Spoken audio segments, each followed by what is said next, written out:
Good evening. Tonight we're going to be doing some more Frontline, specifically Shatter, because that's what's on today.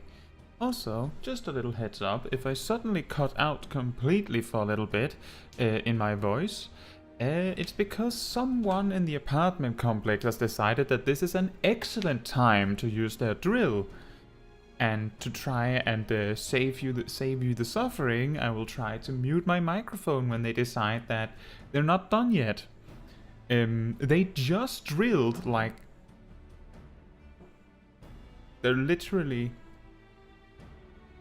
working right now, so just keep that in mind.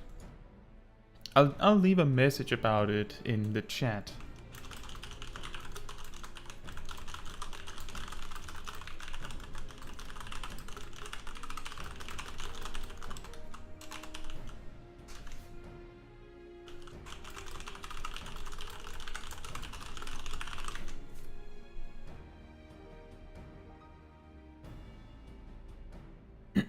Also, hey Pokeshack, how are you doing?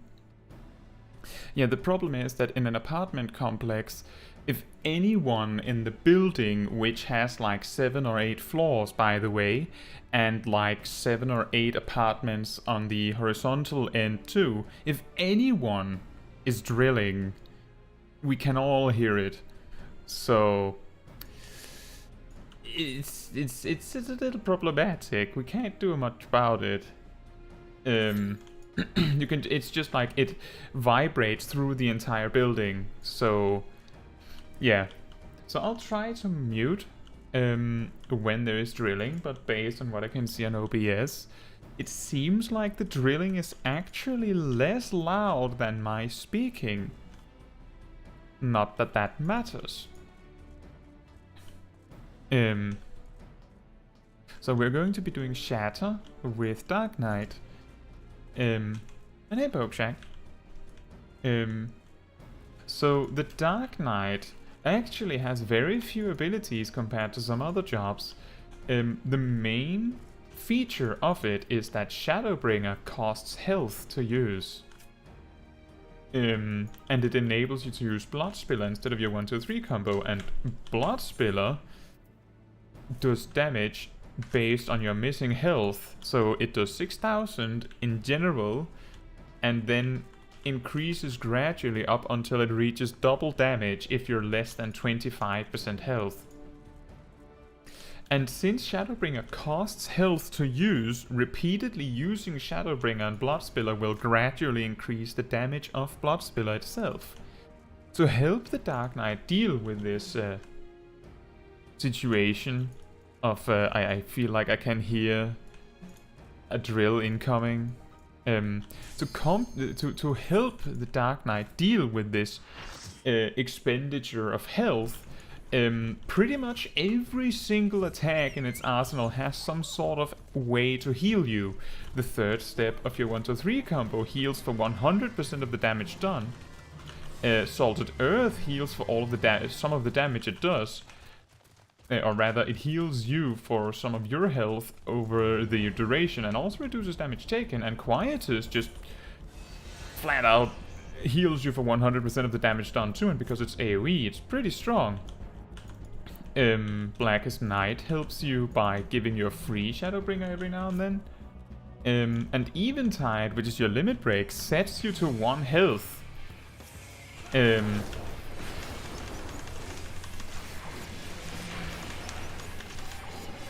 You can see here, so the reason why I thought it was a good idea to play Dark Knight in Shatter is that if we're fighting a crystal and there's no enemies around, I can just dump all of my health to really boost my damage output.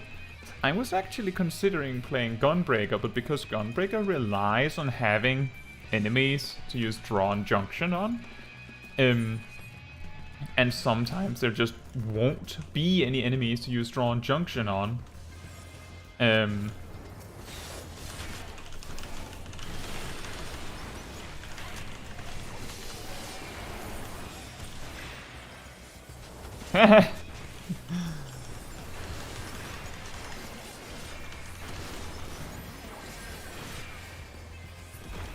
Here we could use Eventide and just really meme it up if we want to. Like right now, for instance.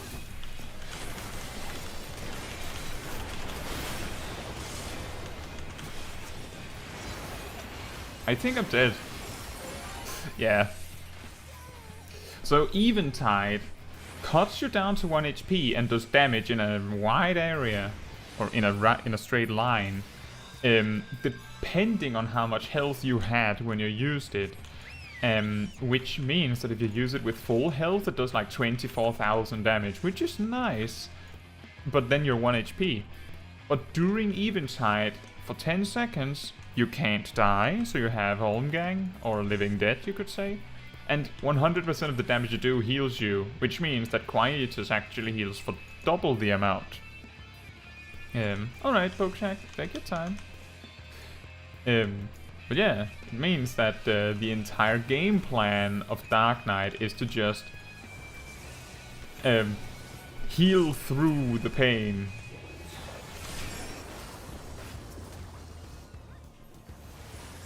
And the best way you can force people to fight with you is that Salted Earth drags people in. And then you can follow it up with a snare like so.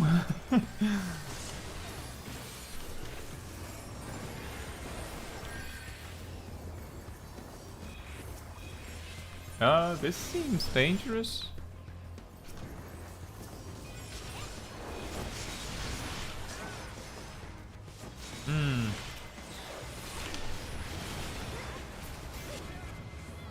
With a lot of ninjas, we might be in trouble with our whole game plan of spending our health. I hope I saved someone.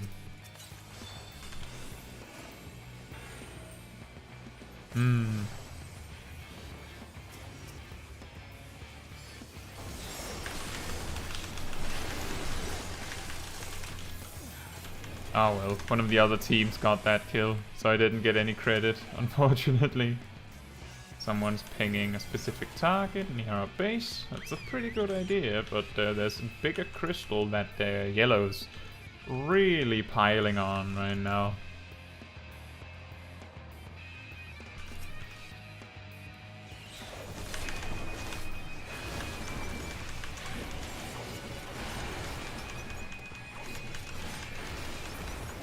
One advantage of Dark Knight is that it can, if you need to get more used to having not a lot of health to work with, see how much you can get away with.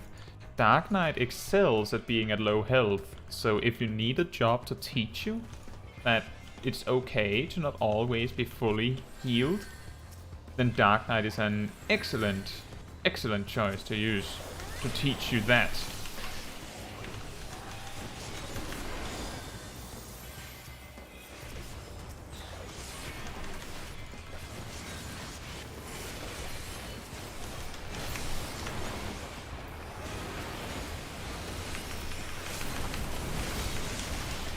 Ha! I think I wasted a ninja limit break there.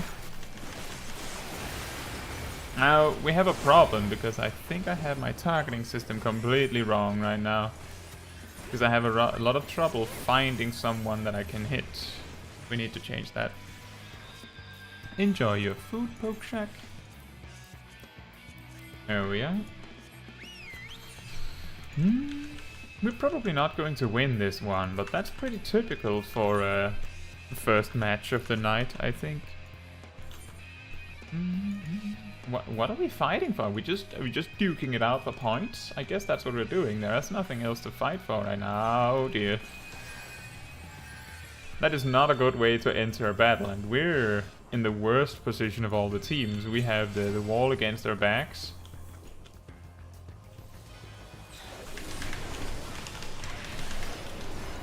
Ah.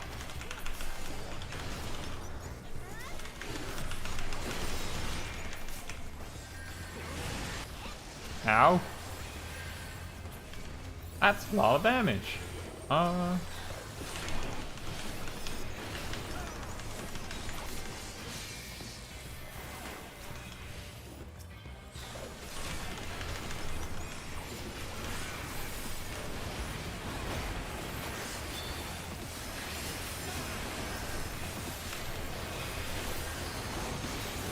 Wow! Wow! Yeah, that's a bit difficult. Last week we were doing ninja, so that was a little bit easier to work with, because if we couldn't get a hit in, we could always just hang out at a bit of range and get some hits in that way. But with Dark Knight, we actually have to go in. We don't have any range. Oh, we do have Shadowbringer, but I don't feel like that really counts. It's only 10 yards. So we have to be the shot caller going in like that.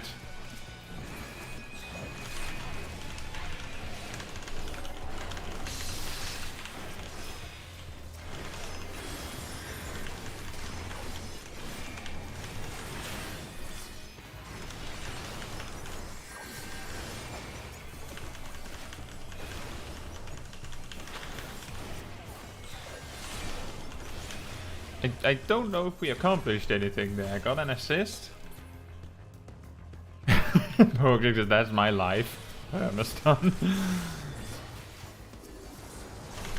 Hello! You are now slowed. Please do not resist.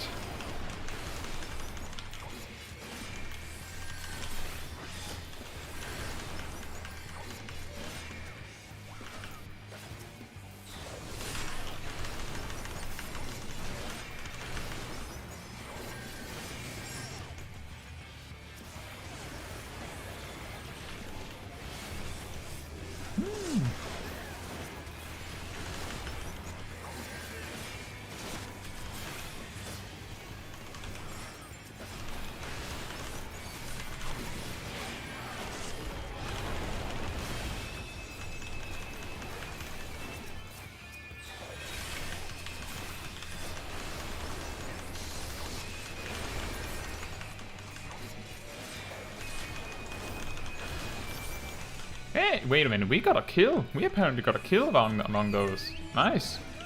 We're still losing. We're probably still going to get last place, but that worked a little better.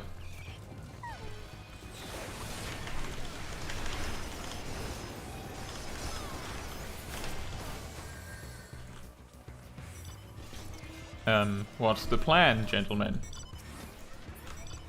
Are we actually going to attack the enemy base? No? Maybe a little bit? Seems like we're doing it a little bit. A little bit of a home attack. A little home attack.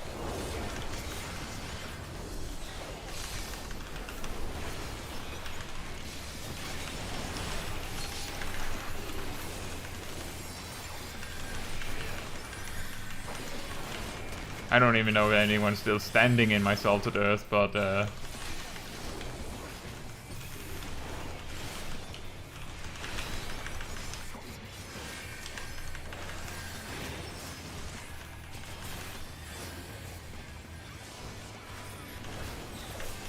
hey! Did he just miss everyone?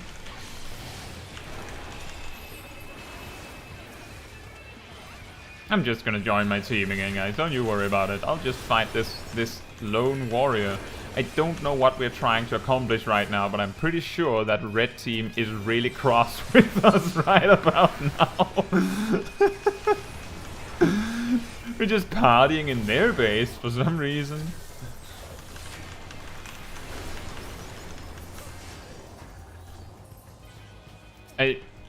Okay, that's going to be difficult if you're going to fight us with invulnerabilities up.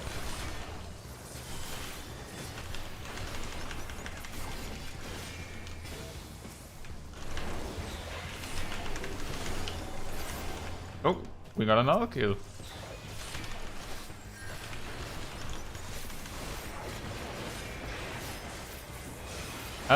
Did my team just leave me to die? Appears they might have.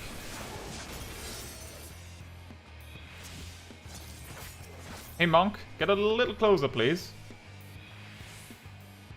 And thank you, hey.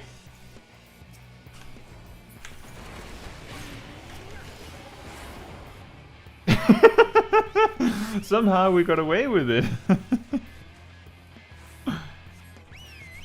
After all that, I don't think the crystal is here, I guess. How funny. That was the weirdest strategy, but it appears that it somehow sort of worked a little bit, maybe? Now we're in second place? Somehow it did something?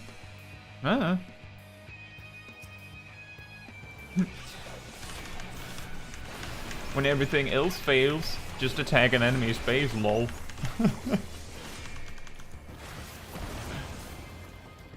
Wait, now we're in first? What? What's happening right now? This might not last. Yellow was doing really well earlier, so... Not expecting to make miracles here. Okay, red just got 200 points at the end and passed everyone. And we ended up in last. Oh well.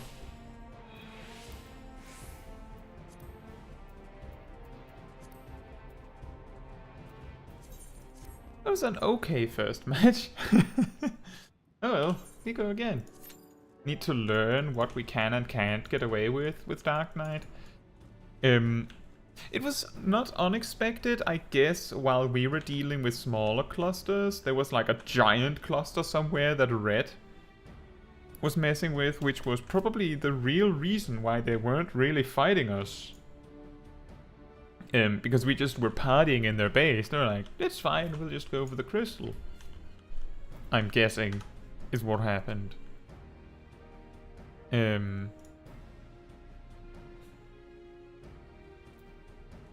But the main thing that we need to worry about is being really good at identifying ninjas before we start spending our health like a resource. Because most enemies will, in a 1v1, have a really hard time just taking down a Dark Knight out of nowhere, even from 20% health at times. But a ninja can just say, I don't care, and then you're dead. So we need to figure that one out. Another thing is that we need to be more ready to use Eventide. I spent the vast majority of that match with Limit Break and not using it. Which is very, very wasteful. I don't know, that was fun. We didn't die to something random. We even accidentally fell down like a huge cliff and no one killed us. So we weren't that unlucky.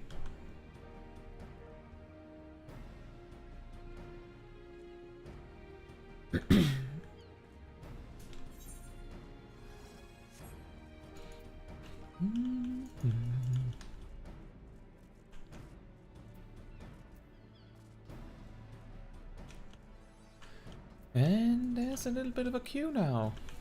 I wonder if it's because people are doing Crystalline Conflict again now. Now that we have a new season. And it's not on Salhakaya.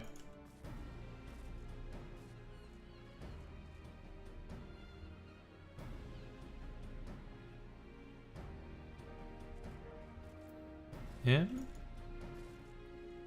But yeah, to your question earlier, Pokeshack, about how Dark Knight works, in addition to all of the other stuff, you may have noticed right there at the end of the last match, while we were camping red space, that I used Plunge a lot more than every 15 seconds. Plunge doesn't do a lot of damage, but it reduces the target's ability to heal. And if they die during that time frame, you get 20% health and MP back, and you can use Plunge again. So Dark Knight really excels in a situation where they can jump to a player, kill them, and then jump to a new player, because the 20% health refund means that you have just enough health to use Shadowbringer again, because that costs 20% of your health.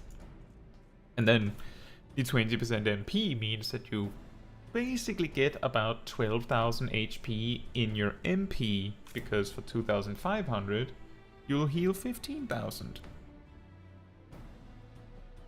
So you, every time you get a kill with plunge, you're practically gifted 24,000 health. But you need to kill them. And you have to be quite expedient about it.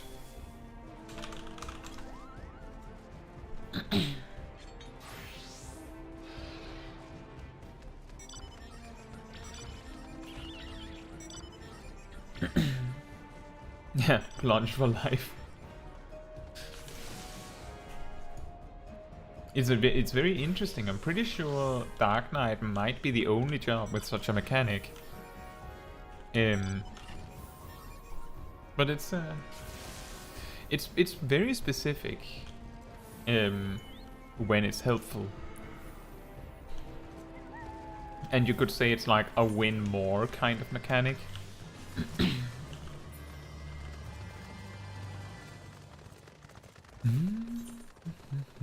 Now, which crystal? Oh, that single crystal all over there at yellow space is the one that's going to... and it's already spawned. Excellent. I'm sure yellow will appreciate that. Thanks. That seems balanced.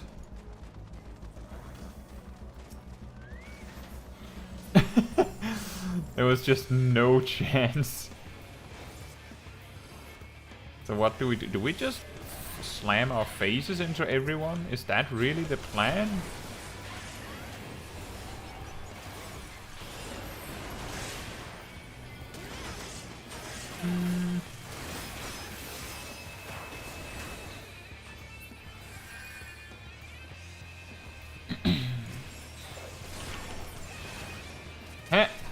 I think I sniped the ninja out of their stealth right there.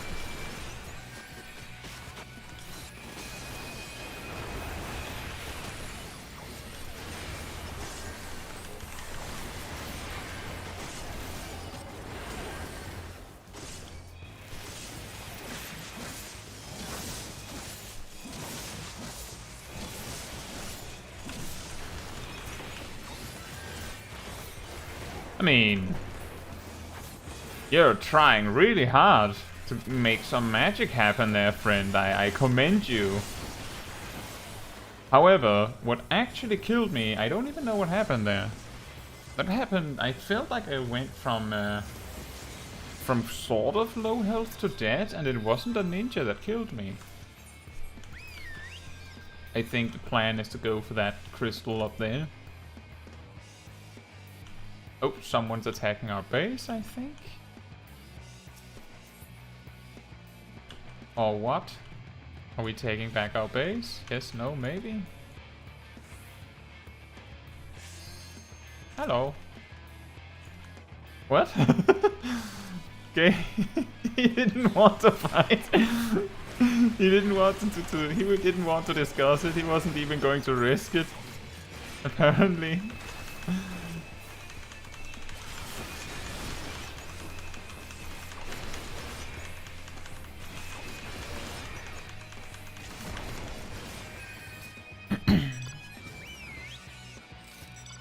Pokedex is the bad point of this map is to wait for points, because while you're waiting for points to spawn, all you have to do is fight the enemy teams, and they're totally random.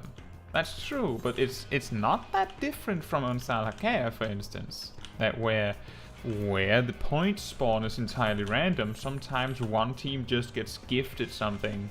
The only map that I would say isn't like really random and can gift a team a win like that, I think is actually the one with the big tower in the middle. All other maps has some sort of random mechanic that can favor a specific team entirely randomly. Whether that's good or bad, that's up for debate. I don't know. I don't know what's fair or what's balanced. You can see now that this point is extremely good for yellow, again, because if I remember correctly, they're the only ones that has a safe passage to get back down to this arena with this particular crystal spawning right now. All other teams has to like go through the same funnel back to the battle.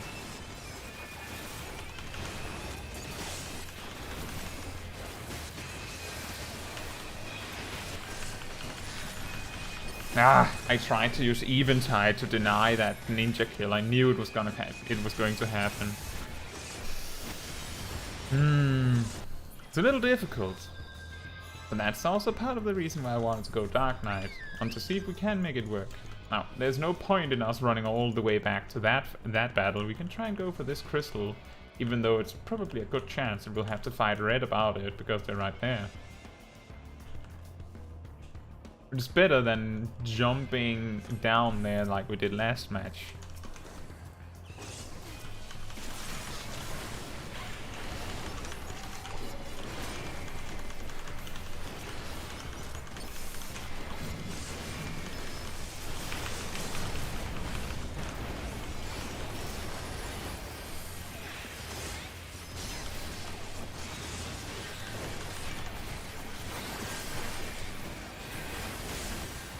I don't think we're gonna make it out alive.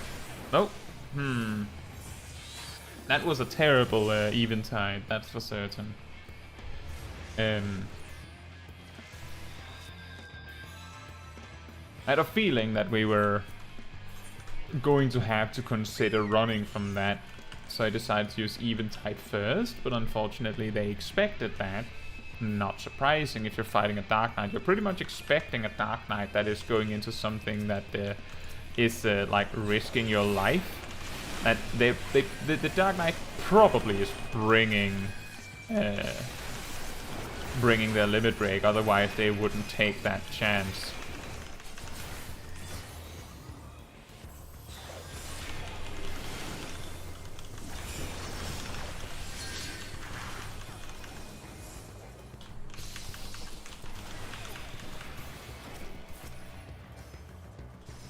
Can we actually stop them from just running from us like this?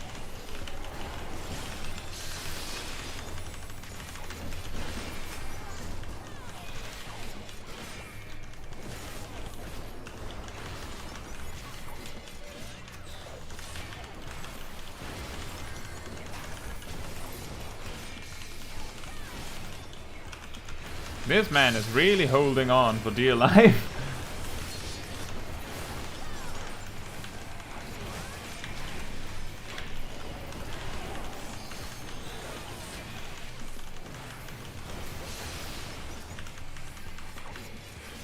Yep, that's it.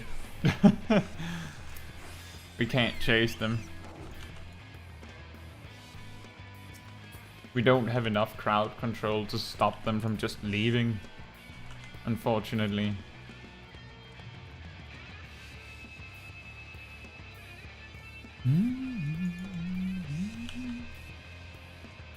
And a crystal spawn in the middle.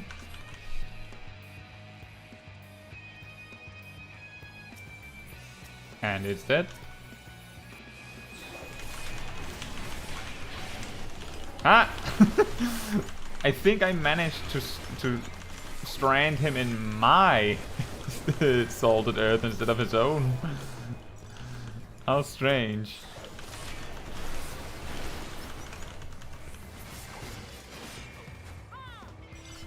It looked like it just got like yanked out of his and into mine.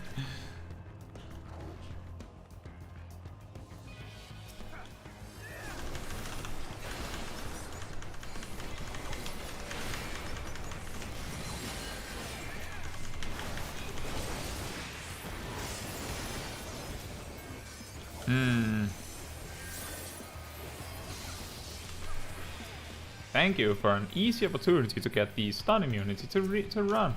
Thank you.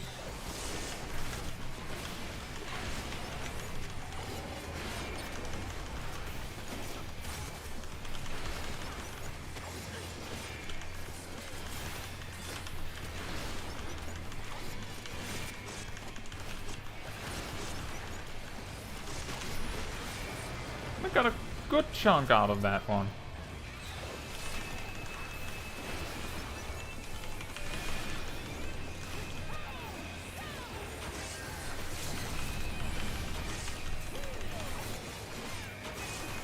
Greetings! Wow, we really got back up on our feet again.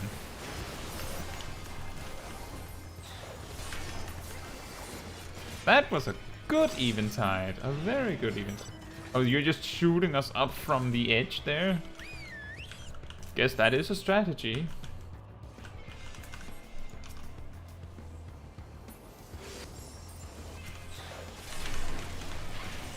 Ah. Couldn't grab the warrior, apparently he had some immunity.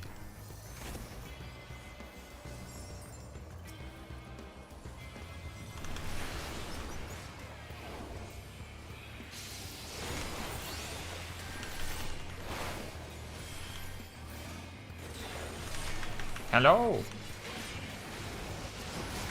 That looks like an eventide. Yep, there it is.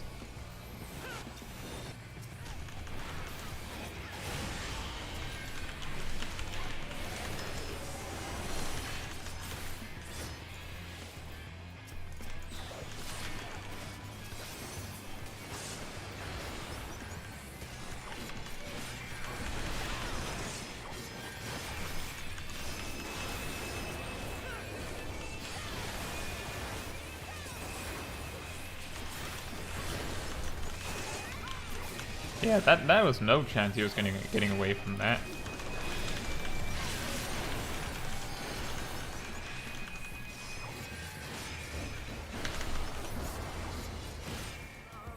I don't think we're winning, but there's a better chance we get second place this time.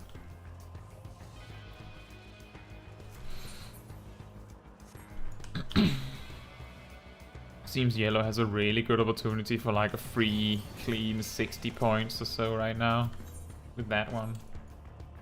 We don't have any ability to stop them. There it is.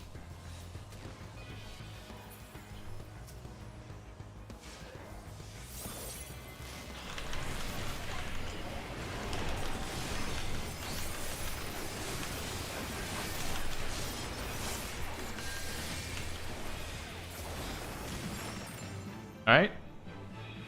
I think that went okay.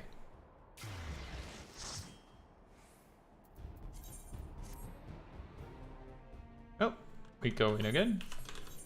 So here's a fun fact. Apparently, if you don't get wins, the amount of points you get for every match gradually increases until you win.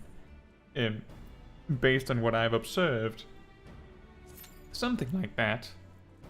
And then it resets if you win.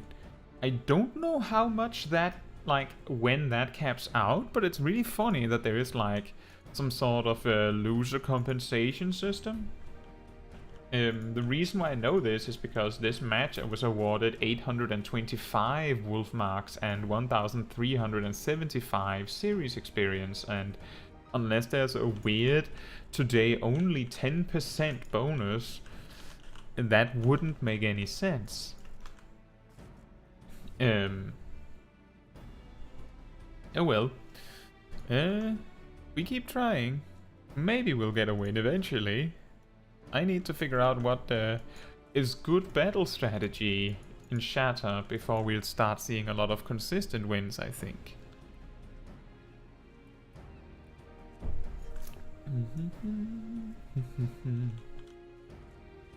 I wonder how popular Shatter is. Could understand why it wouldn't be the most popular, because it's a little weird. It really favors some specific jobs mainly. I feel like it favors ranged jobs a lot, because you need to deliver a lot of damage to the crystals or ice blocks. And even if melee just as easily can deliver a lot of damage, only ranged can do it safely when there's that many players fighting for a spot. But I think what we discovered is that first of all, we're not going to get very much accomplished by jumping into the fray alone, which is not surprising. What we can accomplish a lot with is if we jump in with Plunge and then use Salted Earth into Salt and Darkness, we can like yank a few players into our circle and then also snare them so they can't leave. Now, that alone will not get any kills because we only hold them there for like a grand total of 4 seconds maybe. But if there's other players helping us, there's a much better chance that we can get a kill before they can leave.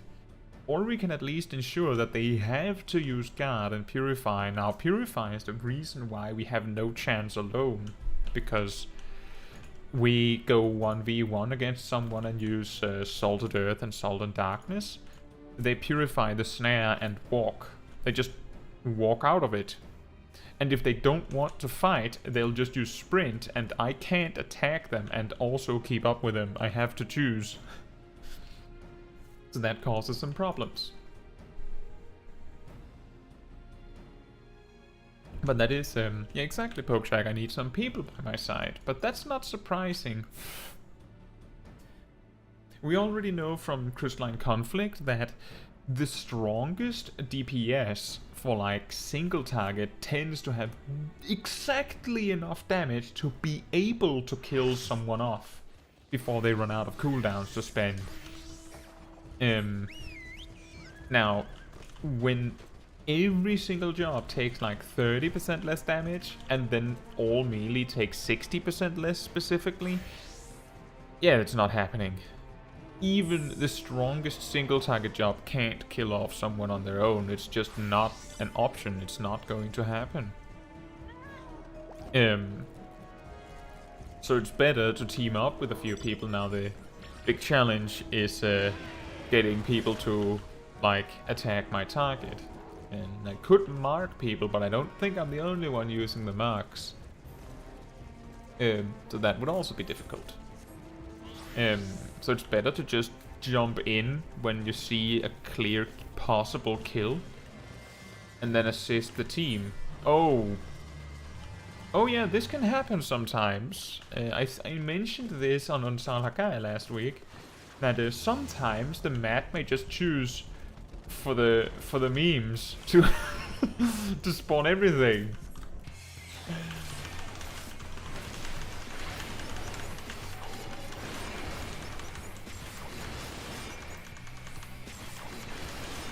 Yeah, that's true, Pokeshag. Specifically, Ninja and Samurai would be able to kill something off relatively easily on their own. Now, it's very important to take note that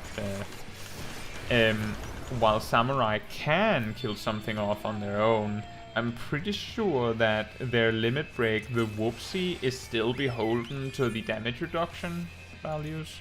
So it might not work as well as you think. I think that's why we had some problems at the end of the Samurai stream where people just randomly survived. Even though we did everything right. Yes, I will solo this one, guys. Take my word for it, I got this. I'll just, this is totally not dangerous.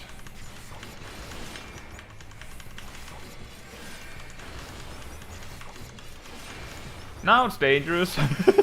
Oh boy. Oh dear. Oh no. Suddenly it became really dangerous.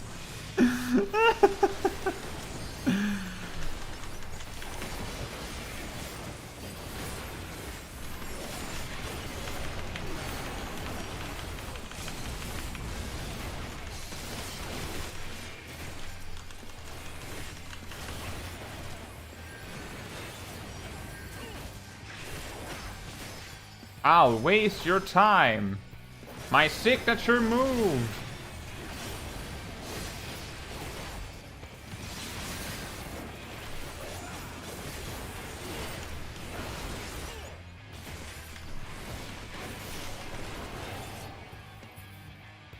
Oh dear.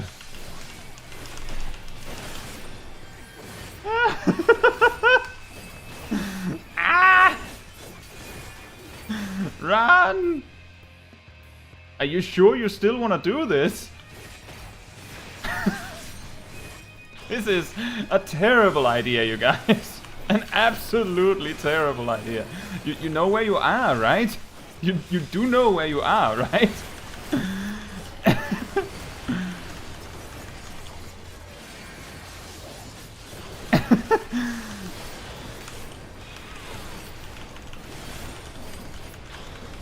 Why? What's happening? I wonder if they realize that I'm not going to die.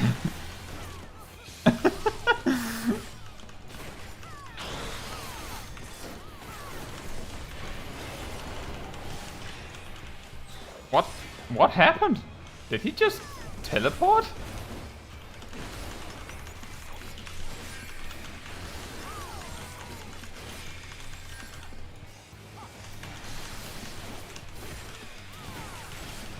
This is very, very weird.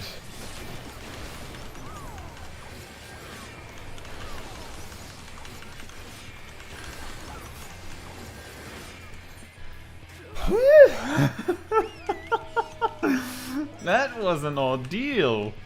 But we got one of them. We got one of them. After all, my limit break is ready again. I started that whole thing with using my limit break and it's ready again. Hey guys.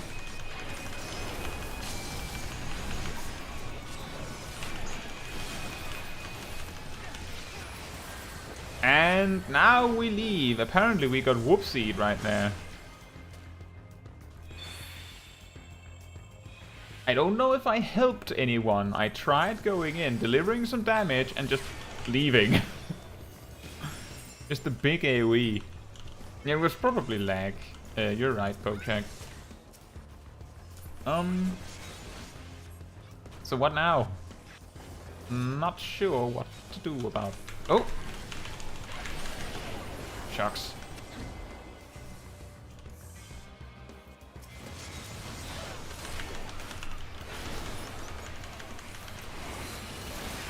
Oh, there's a ninja targeting me.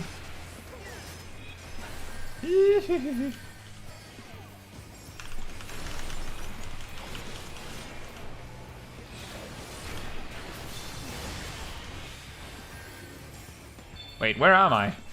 Is this safe? This is not safe. I don't believe this is safe.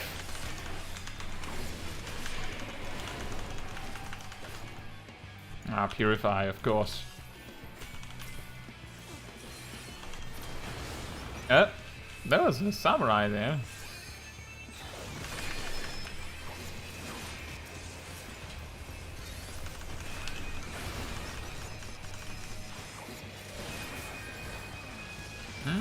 Should we go in and do an eventide for the memes?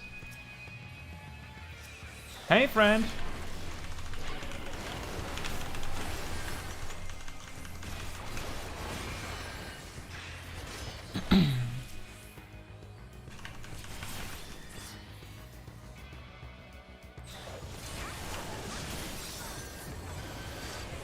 Oh.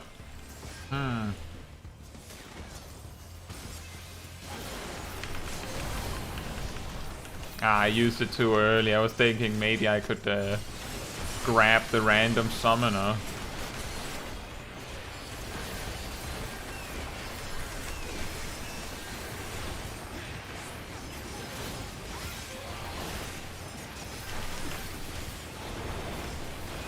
Oh man! That was an incredible amount of damage.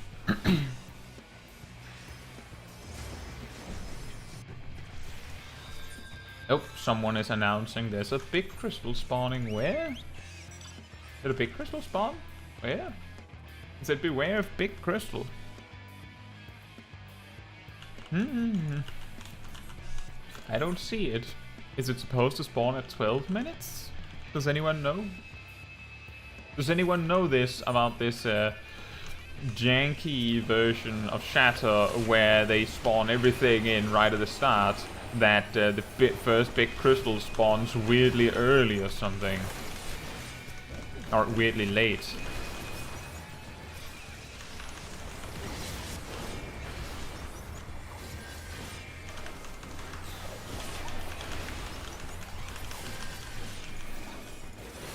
Oh, there's a ninja targeting me.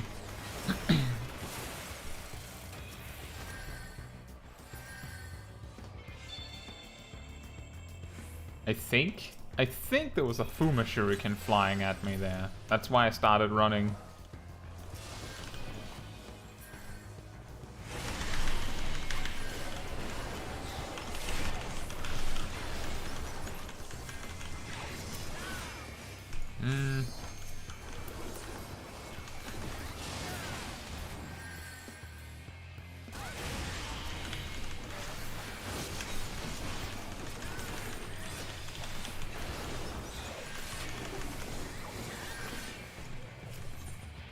Apparently there's a big crystal over there.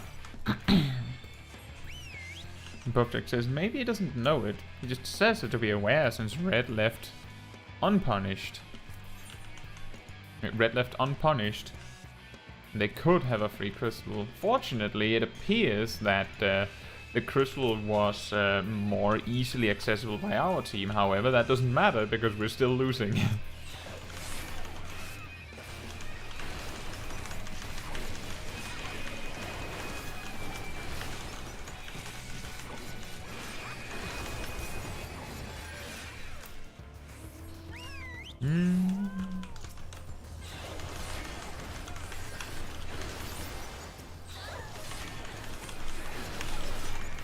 Oh, what? I guess there was a monk knockback or something there. Oh, there's a god. And the big crystal in the middle is spawning. I'm not sure whether we should fall back and ready for that, because Red is ready for that. And if Red is just allowed to do that, then we lose. And I do think Red is going to just do that.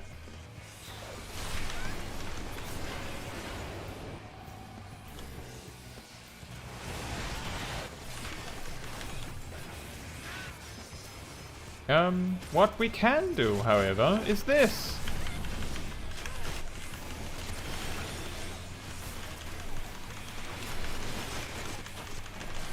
Looks like I wasn't the only Dark Knight that thought that was a hilarious idea.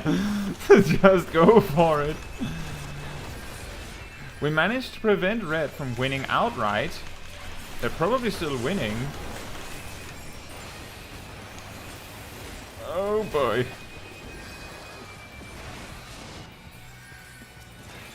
Ow.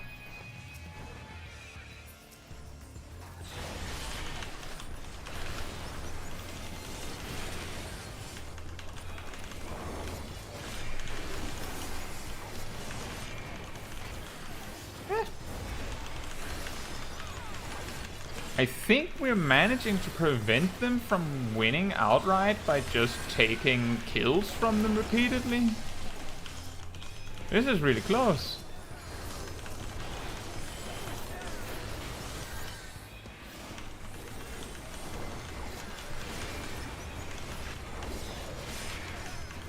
Why is Red just retreating? They need to fight back if they want to win. Oh, because they'll just win anyway. Of course. A genius strategy.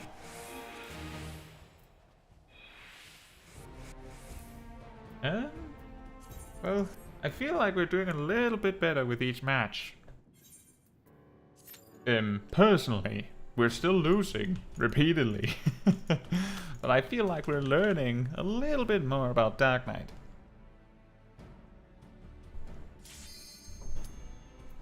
A little bit more every match.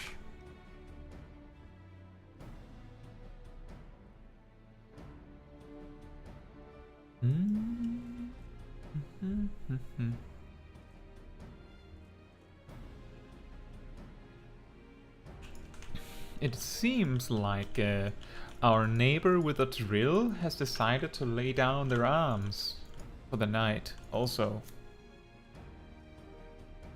So that's good news. And when I'm talking about a neighbor with the drill, I'm not talking about a random machinist. I'm talking about my actual neighbor.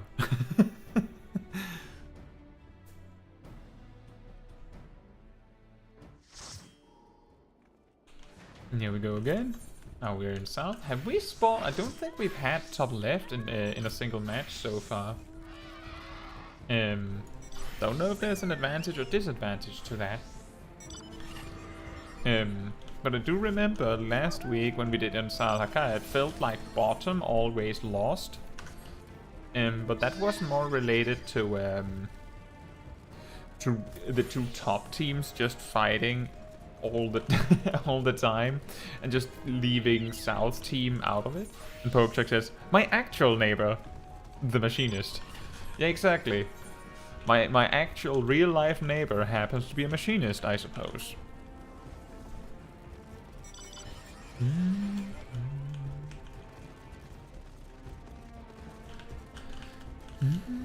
Popechuck says, "Be right back. Take your time." And this time we have a few crystals spawning in right at the start. I think I'll be among the few hanging out at this one. I have the damage potential to solo it, guys. Trust me. I'm so powerful, you see.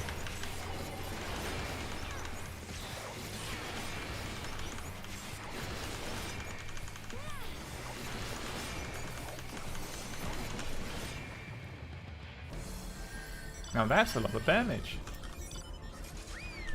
I don't think we can take that one from red. We just have to go for the big one that happens to be spawning right here. You need to use some healing, mate.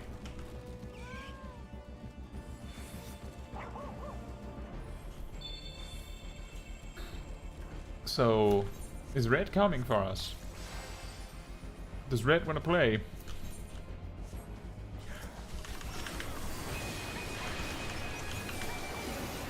Or do we just get this one for free? Hey Ralu, how are you doing? Okay, we have to be a little bit more careful because there's enemies here. We can try and ignore them a little bit. Apparently, the astrologian is feeding me more damage.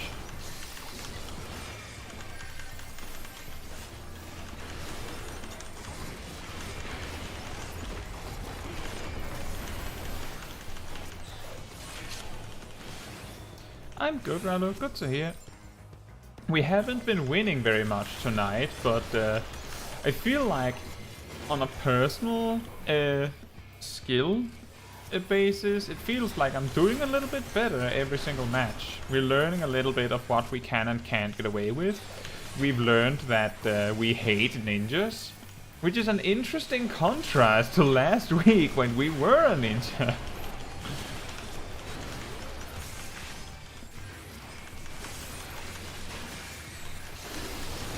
Oh, careful, there's a ninja. I'm not sure what we're... Like, there's a lot of stuff happening. We have to fall back. Have you played Dark Knight in PvP, rather?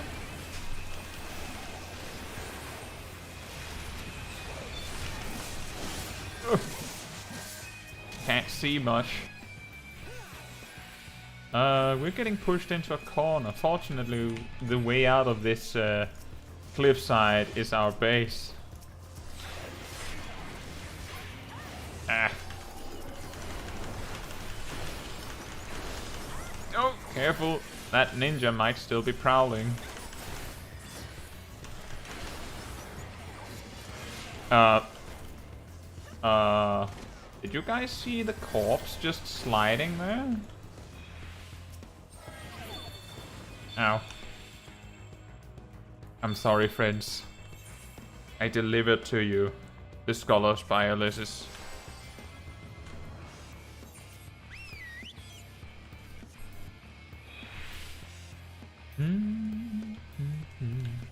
Hey, we have... Thanks.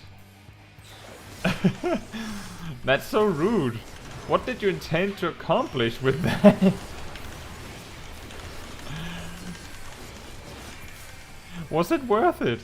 All you got was you randomly snared a stranger running past you. Hey, we need to find a way back to our team.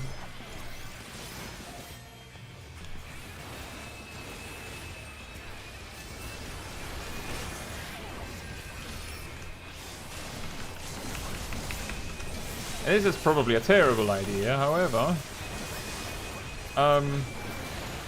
I'm hoping that maybe we can get some heals through anyway and maybe make it out alive.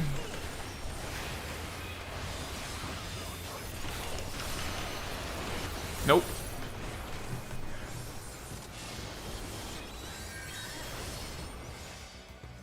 Rana says, don't be afraid of ninjas though, they aren't much of a treat solo, but you can see since they're more of the steal your kill type of class in Frontline because of Oh, Ralo, you don't have to worry about the ninja's actual toolkit in Frontline. There's only one button that you need to fear as a Dark Knight that a ninja has access to.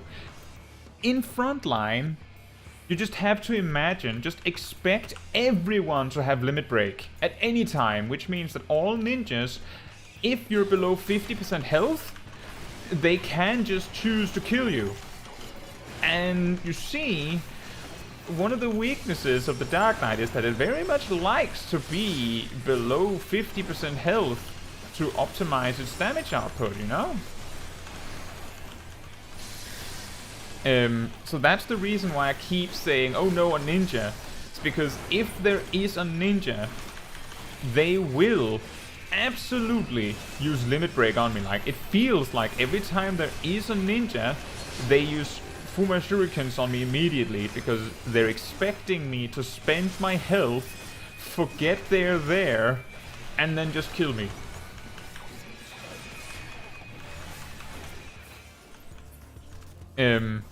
So that's why.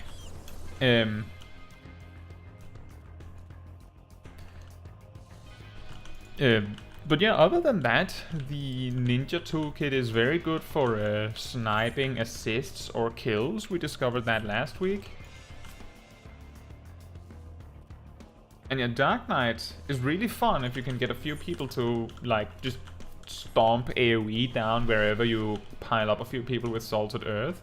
Somehow Dark Knight's main functionality in a team fight is to do something like this.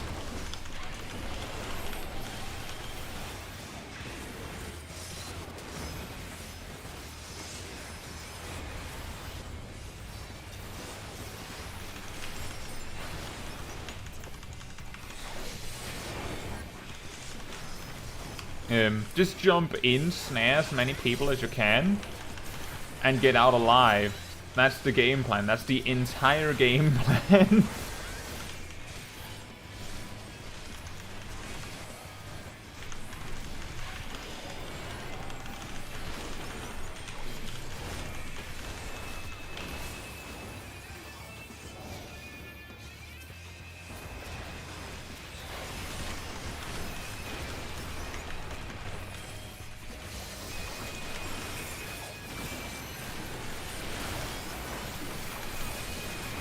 Oh dear.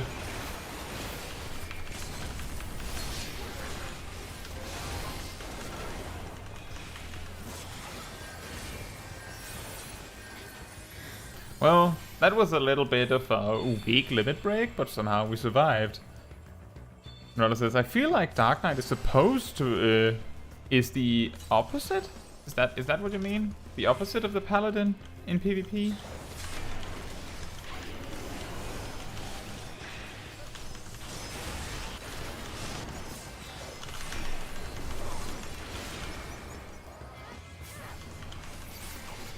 Got him. Yeah, exactly, Ralo. I agree with that. That's okay.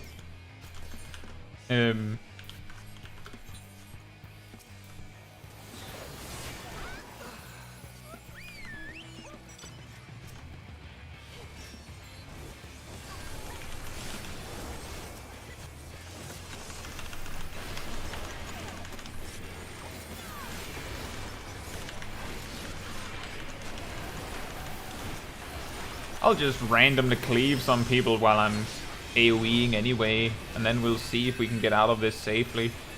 I feel like I took a lot of damage there from something I didn't even see. Ow. Ow. Ow.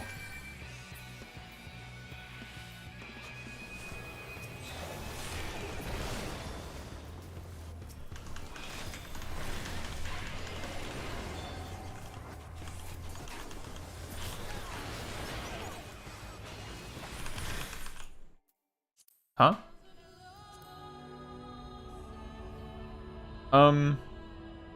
Huh? Okay, we just got disconnected? Instantaneously, what happened? That was strange. I haven't had that happen before. Like, ever. Just an instantaneous DC?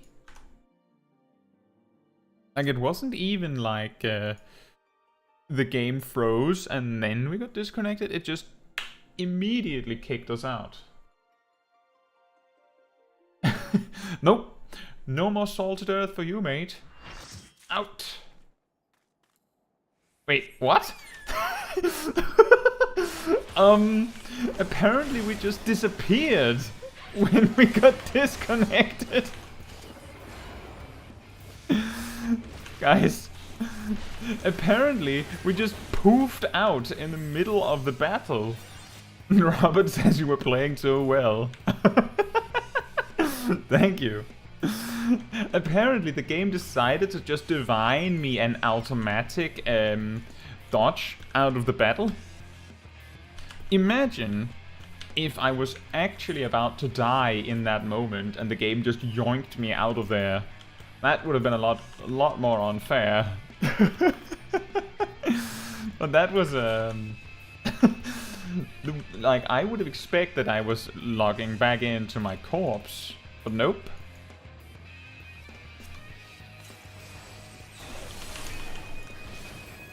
However, we lost all of our battle high, so good thing we didn't have a lot of it.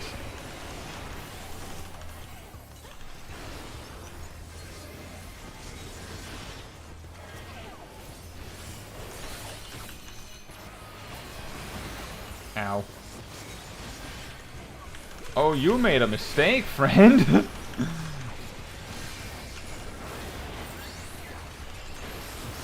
I made a mistake, friend. I'm a little confused now. Robert says, new Dark Knight skill unlocked. It's like when Reapers use their ingress and egress, they like cut a hole through space and just move through it. Dark Knights just cut a hole through space and just leave. Just leave the universe temporarily. I think we're losing now. And we were doing so well.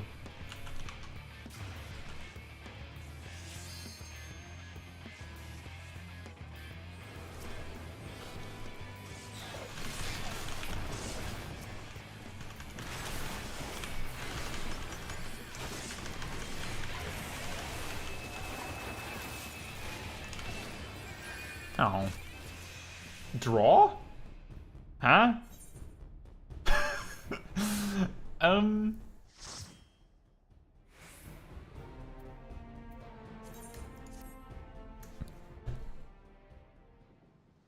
That was a weird match.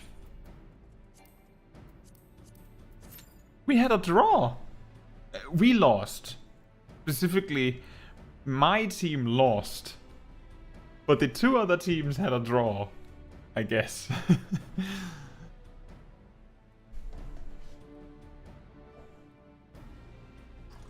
Now, if only we could harness this new Dark Knight skill we've discovered of just DCing to avoid dying. Now, let's not do that in actuality, but wouldn't it be funny if you could? So random. I'm guessing it's like a fail-safe if your character gets into a position that they just can't be in, so the game just kicks you out, and then when you respawn back in the game, you're somewhere you can be at the very least. That reminds me of like World of Warcraft. The most likely situation you were to get DC'd is if you dashed into a wall, for instance. Because the game might detect that you're like a single pixel into the wall, which is a place that you can't be and then just kicks you.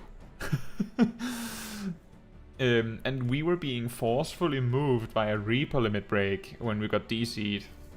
So I'm guessing that it was something like that. That the game was forcing us into a direction that we shouldn't be able to go. But I do wonder why. I feel like there's a lot of Reapers today. Like, a lot of Reapers. We spent a lot of time just running in fear. Whether we want to or not.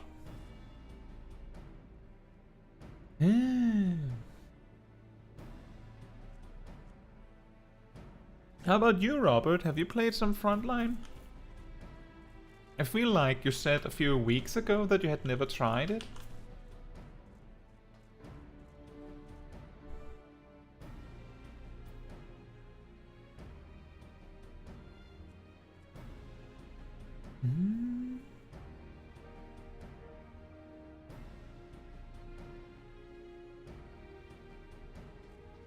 You have been. Cool.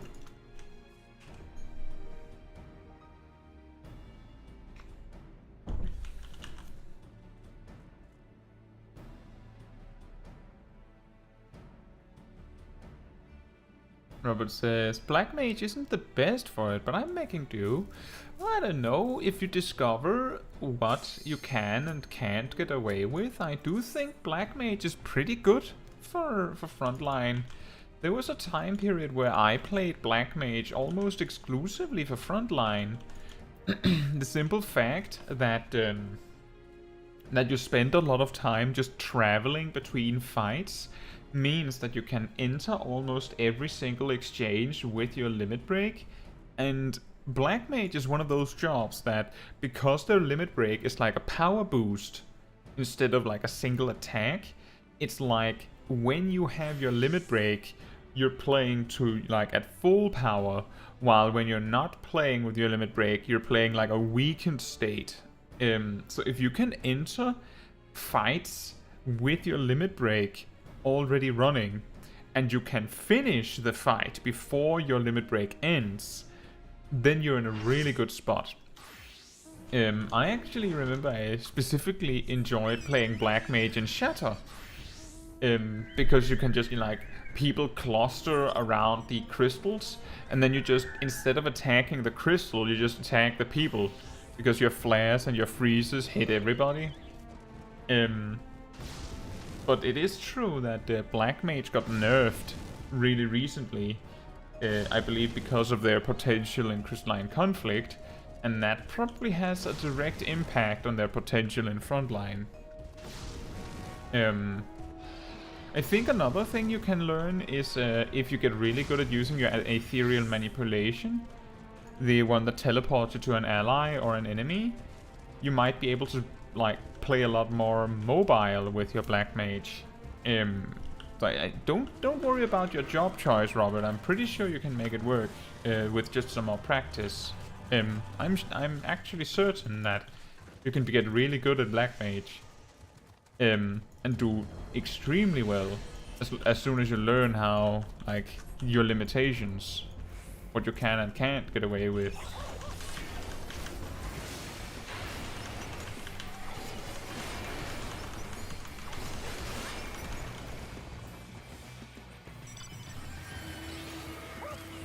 And Rallo plays only Samurai. I mean, that's also really good. We had a lot of fun with Samurai a few weeks ago.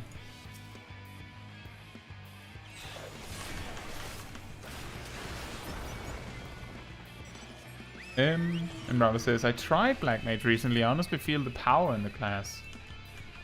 It is really, really strong if you can figure out ways to play around the weaknesses of Black Mage. And when I say weaknesses, it's mainly that you are very likely to fold like paper if anyone wants to fight up close.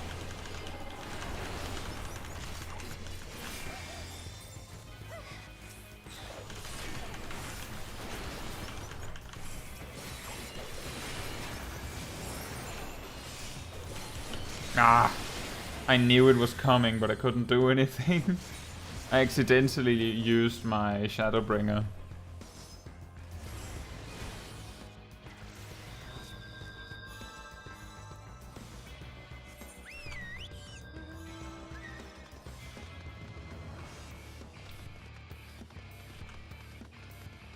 It is a super squishy class for sure. Another thing you can do, and I think this is something that black mages sometimes forget, is your burst. The lightning attack gives you a shield. And in addition to that, I do believe you can use ethereal manipulation on yourself to just get the instant cast effect. So if you're getting attacked from range, you can just use ethereal manipulation on yourself, followed by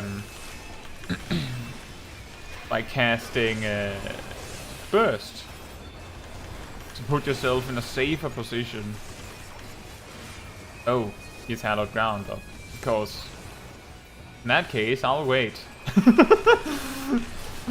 Did you guys notice that? We were like 5 or 6 people just standing next to him, just like, yeah. This is what we're doing, huh? Okay, apparently we killed someone.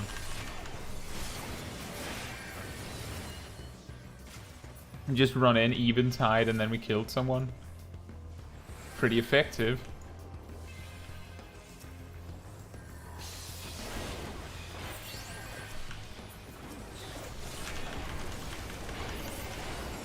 Yeah, that was a little too greedy, ninja.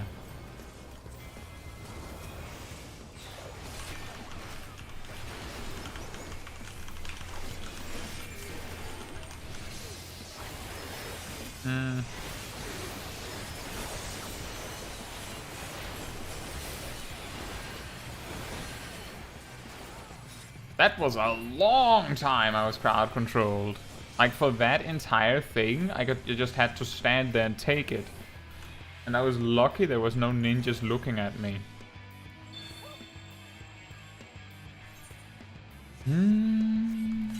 What do we do? Go for that one? That is a plan.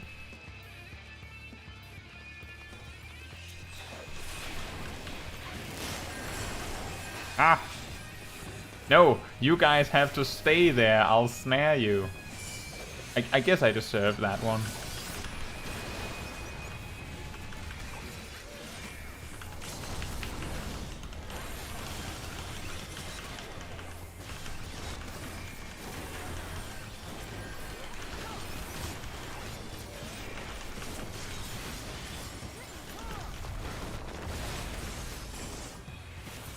I feel like we're in a bit of a bad spot.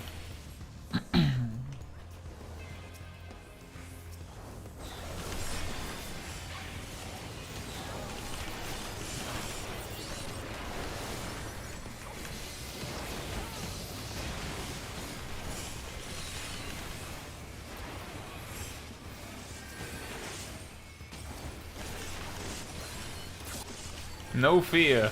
Smack the samurai like they don't have limit break or anything. Ow. Ow.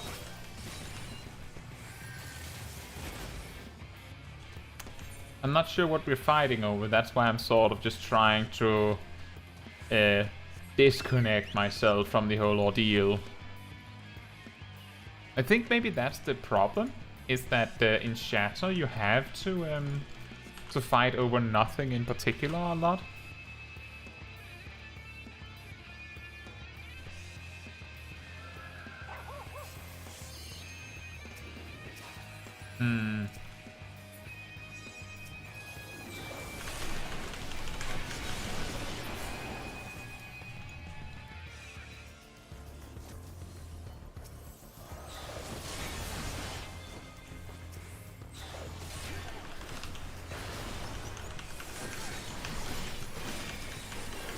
I think a ninja just used limit break on that samurai and just missed.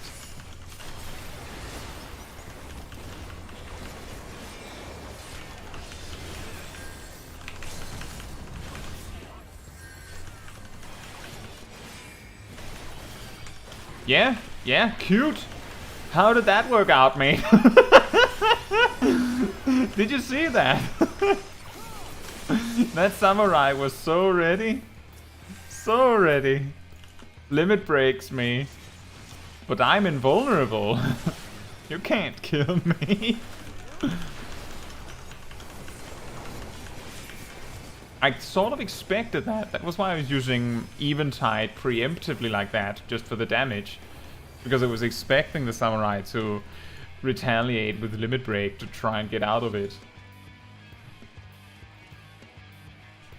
I think we're getting better at finding opportunities to use Limit Break. Unfortunately, Blue is doing really well, and we're not.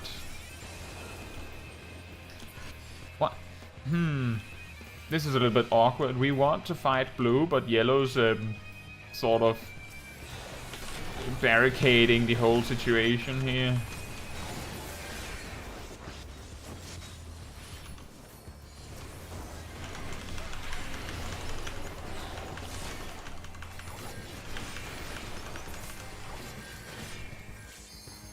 Oh, someone marks. Oh yeah, that's a good point. There's a lot of points spawning right here.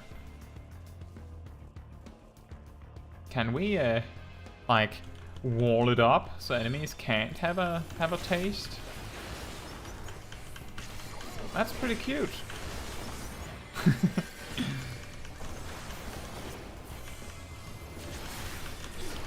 Hey Shadow Cinder, how are you doing? I guess Yellow's just trying to make the most of this opportunity.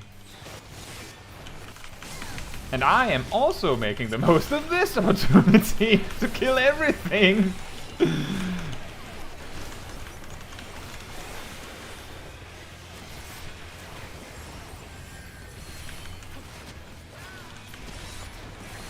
I guess they really didn't expect that. Okay, everyone's attacking the crystal, so we can just ignore the enemy, right? Seize Dark Knight with no fear, just jumping them all at once.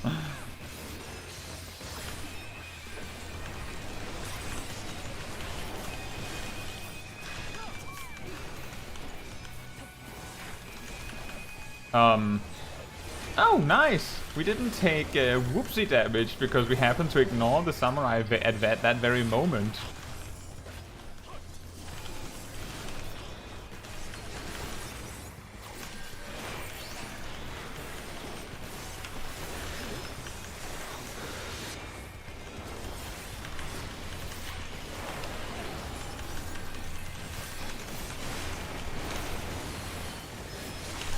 Oh! Oh, that was a little confusing. I heard the ninja limit break, but it wasn't even on me, I don't think. Ah, that was going so well right up until it didn't.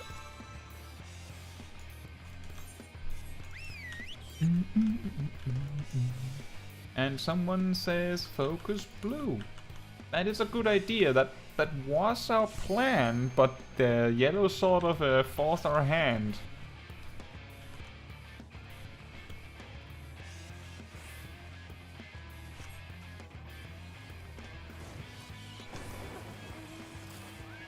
I don't think we can focus that. Also, get out of here. Shoo! You weird person. Yeah.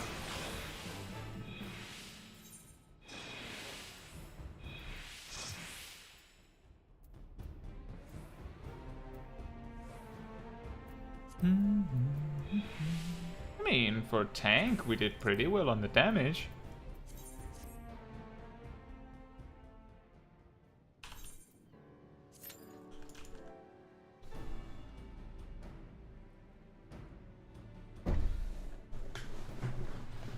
Have you been doing some more Frontline? I believe you did it with Monk, right, Shadow Center? I think it was Monk.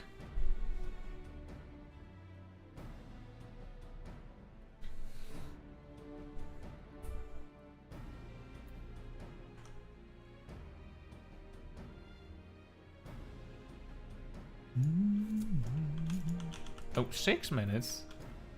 Before it was less than 5. You've been busy with work, so no. Oh, okay. That's a shame. Well, it's not like it's going anywhere. Unlike ranked seasons, Frontline is always sort of relevant.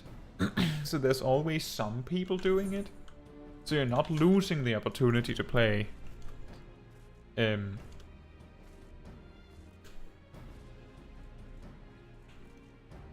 I'm saying unlike Crystalline Conflict ranked because the reason why we've started just doing Frontline on stream instead of Crystalline Conflict was because we ran into the issue that ranked Crystalline Conflict took so long to find a match that it wasn't very entertaining to watch me just walk around here for 30 minutes.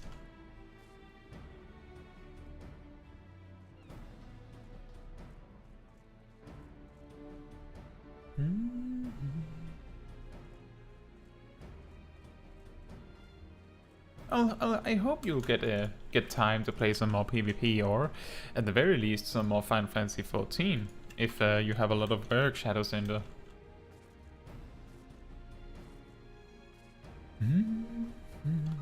I know that me personally, I can feel a little stressed if I have very little free time. So I could understand if I'm not the only one that feels like that.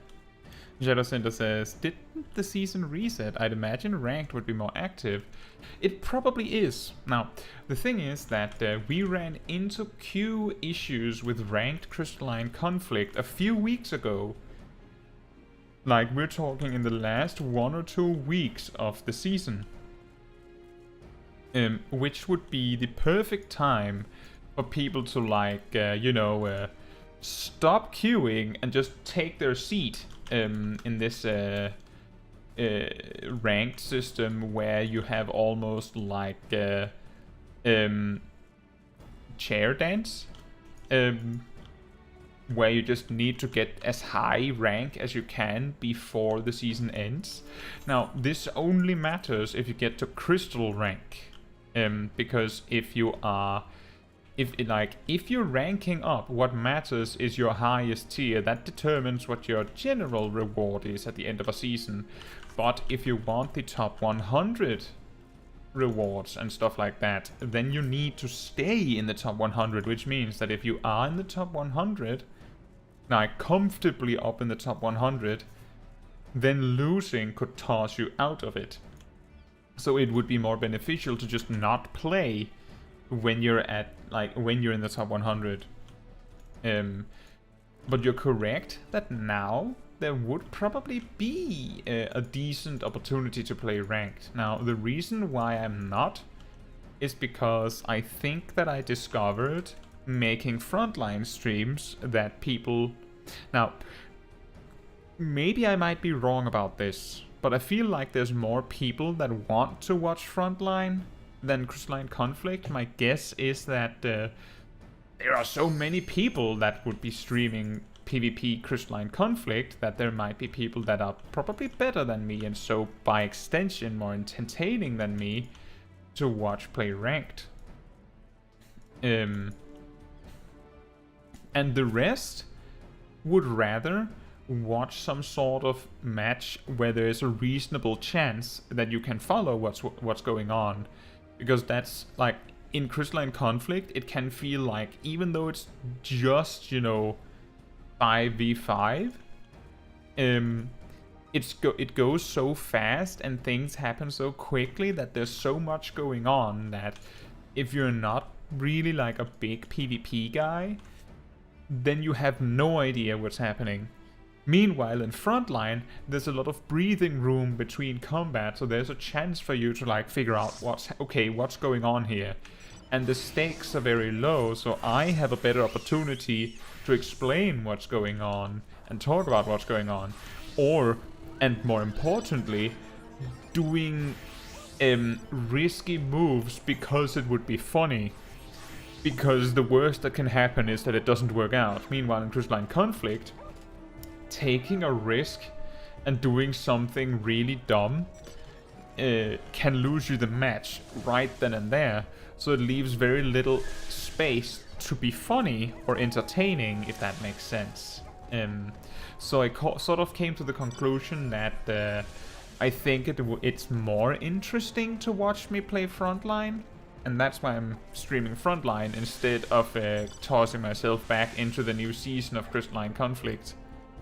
Also, I actually find it more fun to play Frontline because there isn't as much of expectation to perform, again, because there's no rank to lose.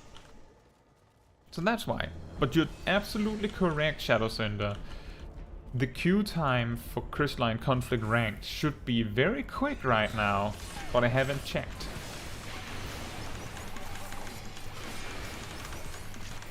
Yeah, exactly, Shadow Cinder, because it's 5v5 and because it goes really fast, like a single mistake can be what loses you the match. And that's not even an exaggeration, that's very real. Wait, are we fighting yellow right now? Why? Over what?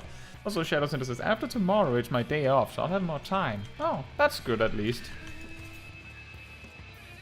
I hope you have an excellent day off then.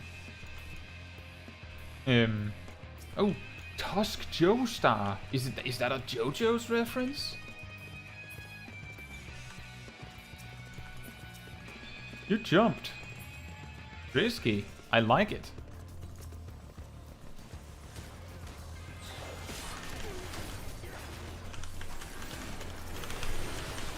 Oh, I'm pretty sure this guy doesn't have limit break because I don't have limit break, so I'm just going to jump him because I'm pretty sure he won't survive. Okay, never mind. Maybe I'm the one who won't survive. that was an interesting prediction. It was just not about my target, but about myself. Yes, you're right. He does not have limit break. Someone's going to die. Is it the guy running back into his team for safety? Or is it the guy who's running into the enemy team? Shadow Cinder says, I do believe the turns have tabled. Indeed. I expected when I went on the hunt that I was going to get home and get to serve myself some chicken. What turned out to be the case is that I was the chicken that was to be served.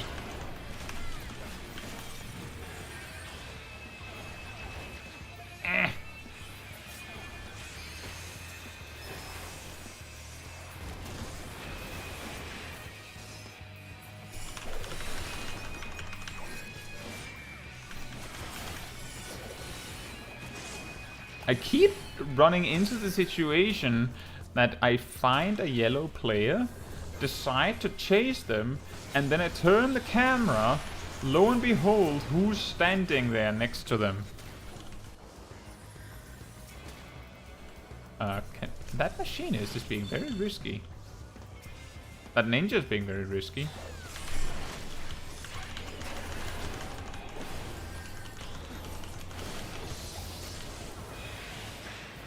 I'm not going to take that chance. You won't trick me.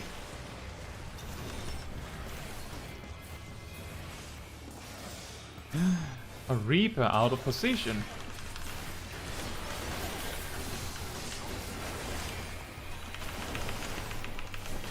Ah! I was stunned for so long, I wanted to use Eventide. I wanted to limit break.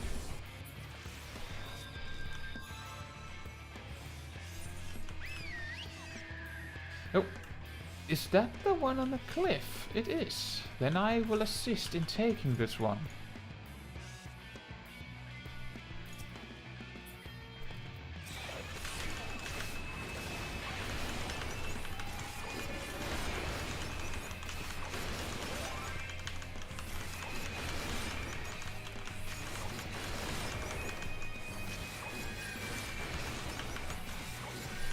This is going to be very awkward if there's an enemy player shooting at us like that.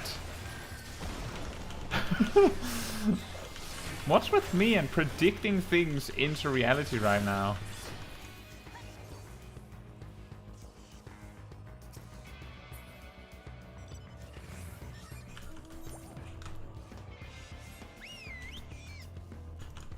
Is that crystal actually something we can push a little bit? Can I get a slice? I brought my own knife. Huh? Hi.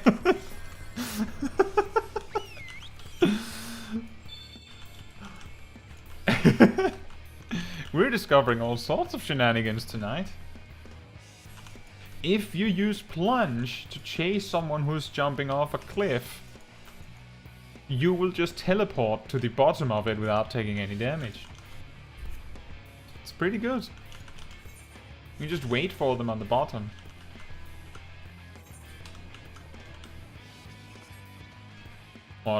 What are we doing?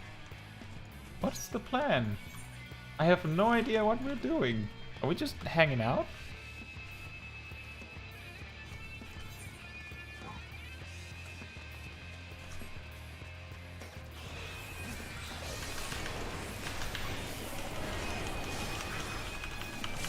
I'll limit break. That's a good idea.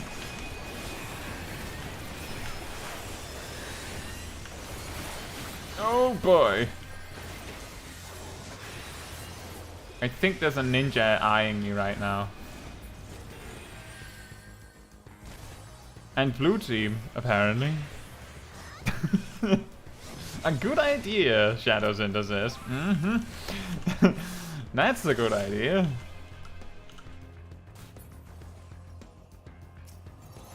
What on earth is happening in our base?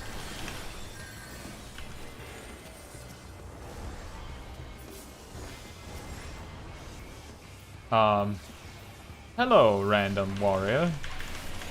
You're far from home, aren't you?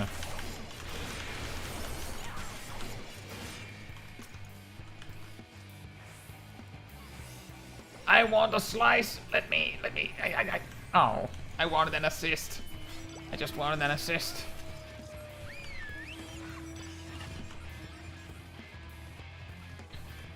We didn't get it.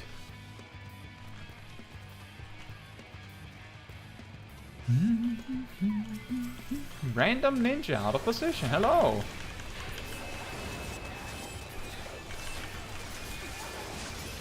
Dance a limit break somewhere? I can't see a thing. This is a little bit insane.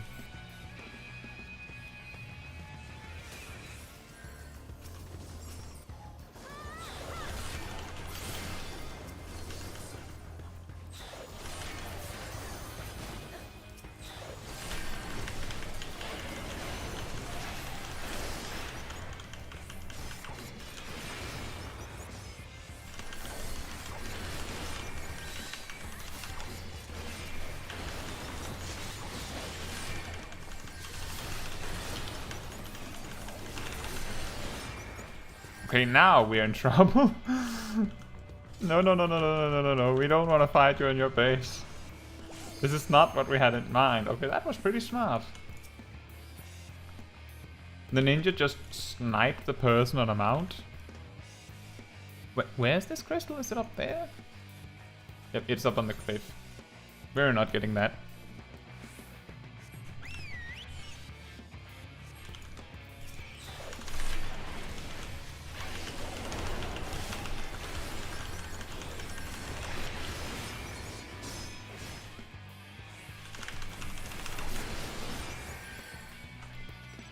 I feel like this strategy where one of the enemy teams is just spread everywhere works really well for me.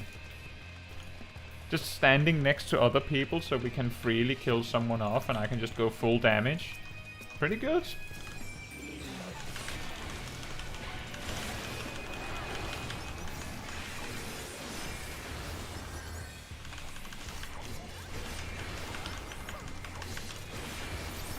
I don't know what he had in mind. If he jumped off the cliff, we would have still gotten the kill.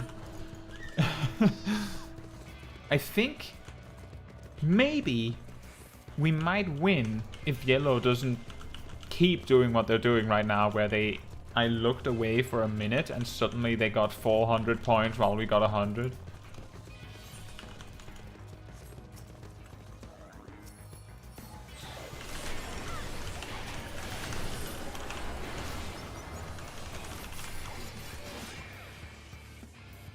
Oh no. I think this is how they did it. They just sneak up on you like that.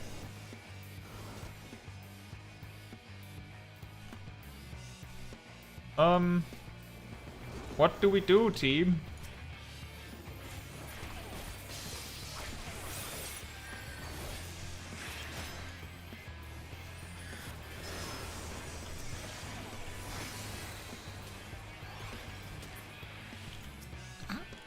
And Shadow says, I do believe yellow did. I know this is radical, I know, but they probably did. Maybe they did the objectives. Perhaps. Just a thought. Just an idea. Very, very new thinking.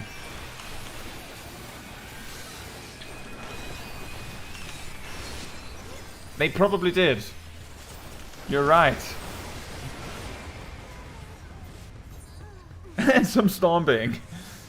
You're right. If there was like a big crystal that spawned somewhere near yellow and we didn't even see it, they probably got like 200 points from that. There was a match earlier where my team was doing really well, and the way that we did that was that we pretty much just farmed one of the teams in their base. Now the problem is that we were farming a few people that just kept going out. What we didn't realize is that the reason why we got away with that was because the rest of the team that we were farming, allegedly, were fighting a 200-point crystal and not being contested on it at all. So they just got it and then got 210 points and then we lost. Like, they skipped us and went from 3rd place to 1st place. But I still would like to point out that in Shatter, just stomping an enemy team isn't a bad strategy just because of the sheer amount of points that are related to just kills.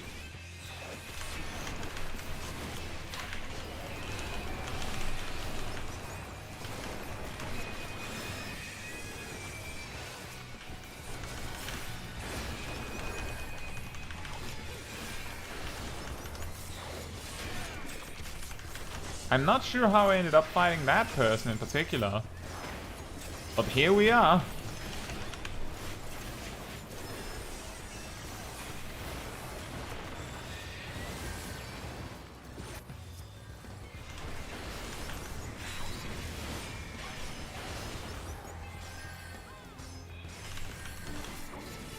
Oh wait, we won!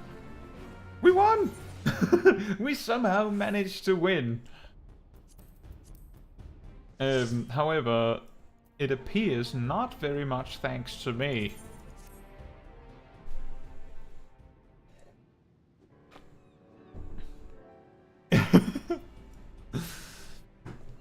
That's our first win of the night, I believe.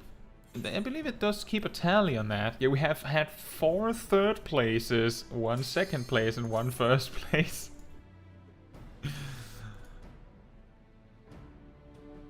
I'm not claiming that I'm particularly good at Shatter, so yeah, I'm definitely surprised that we won. Even if we were first place for the majority of the match.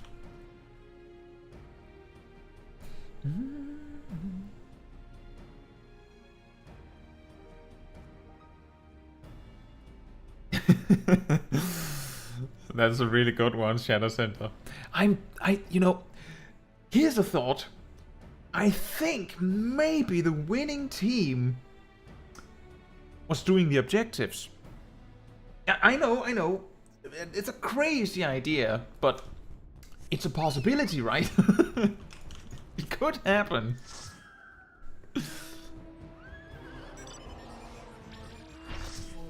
Welcome back, Pokeshack. We just had a win. our first win, and this appears to be a winner of a team, because you see on our team we both have Horseface and Meathead on the same team. Do we have any other fun words? We we have someone named Dangerous. No, sorry, Dangerous.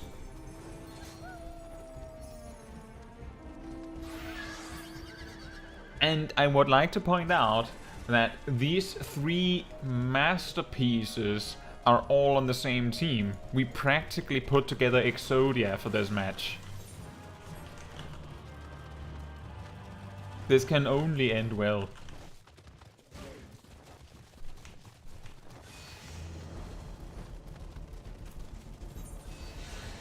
Oh dear. That looks really nice for blue and yellow. Blue and yellow.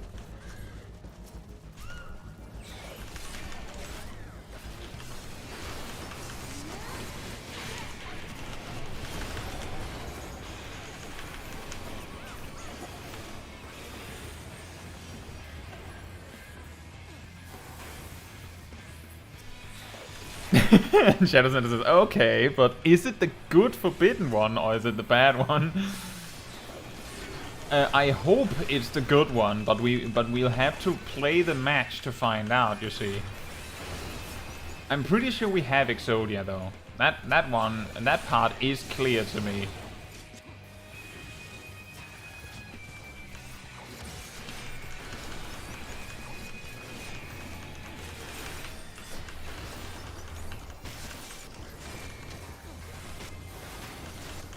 Huh.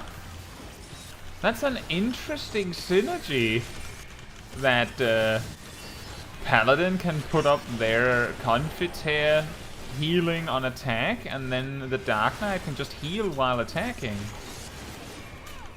What a random synergy.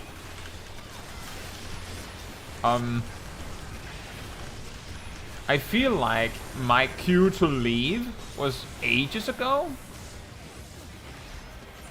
I'm not even sure where I'm supposed to run right now.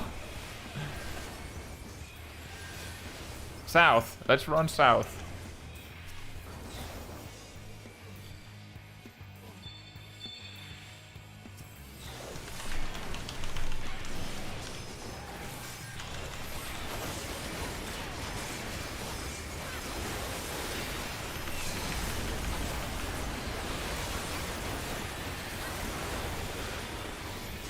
Good lord, man!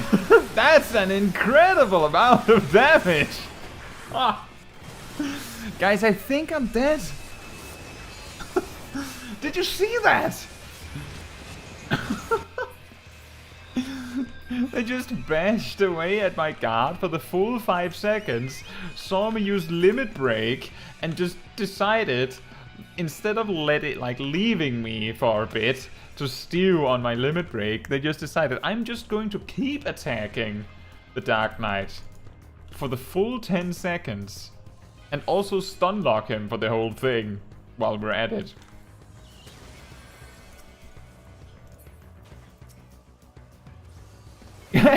You also saw a machinist Limit Break going through in that whole craziness. It's the best way I can describe it.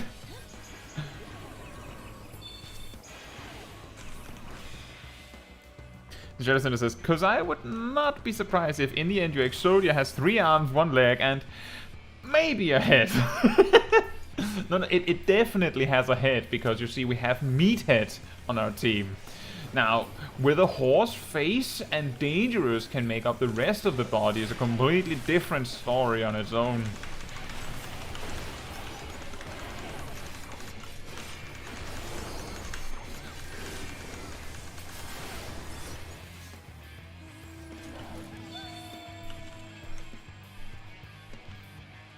So much damage. I wonder if I'm going to rank high on damage taken this match, just based on how much damage, like just how much punishment I took right there alone.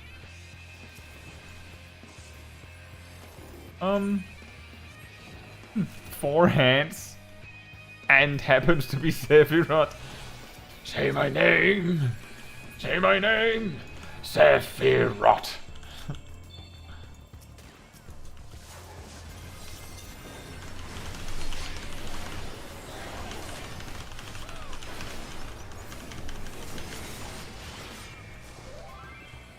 A nerfed Sephiroth, to be sure, but sure.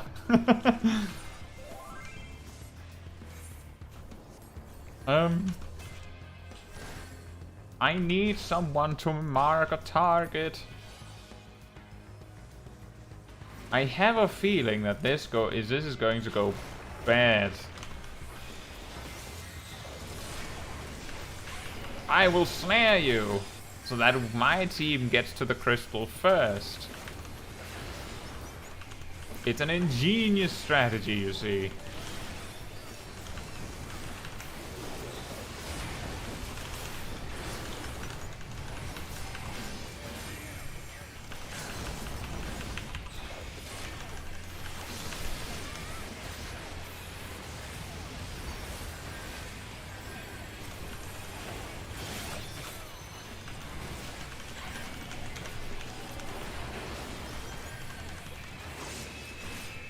Okay, now we need to find our escape routes.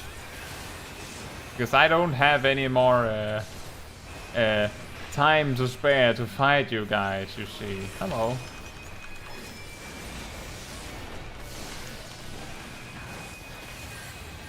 Thank you.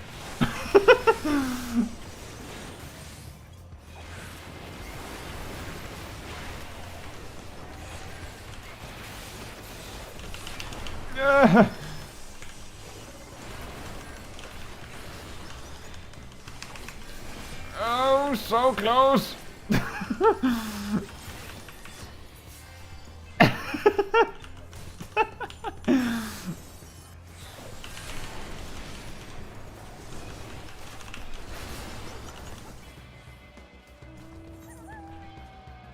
I don't know how we managed to get out of that.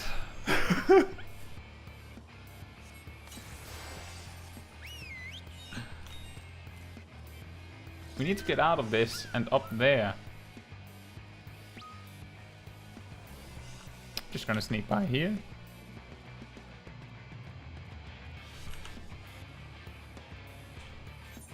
Wait, we're ahead? How?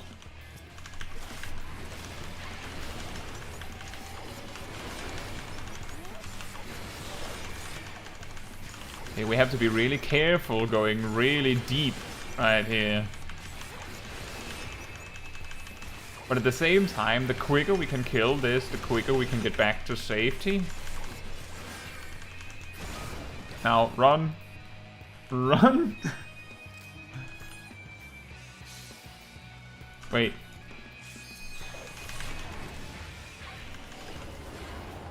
No, no, you're supposed to run! Why are you fighting? This isn't what I had in mind. We can't kill him. I tried to help you. I want that to be on the record. I tried. Now you're stuck in this yourself because you didn't listen and run.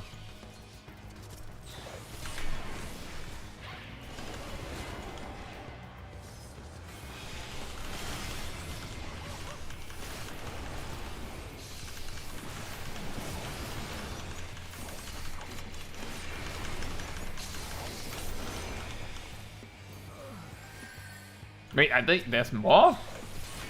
You want some too, Mr. Black Mage? Why are they not running?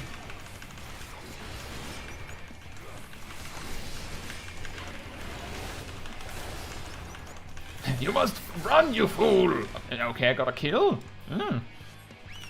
Okay, now what are we doing? What is wait a minute, the crystal they're spawning.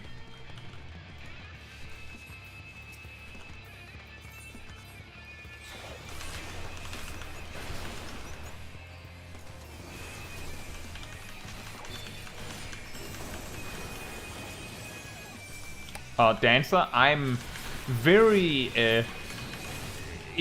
uninterested in who you want me to kill first. I'll fight you if that's what it takes.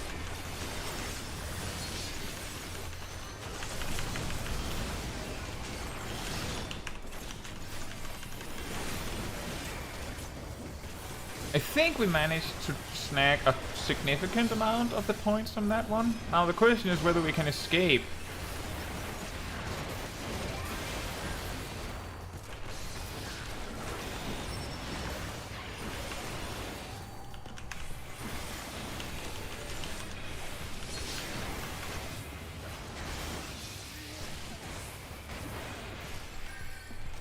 Ah, that did a full 60,000 apparently. Ah. You guys are talking about we need 2 extra arms for the true skipper of leg day.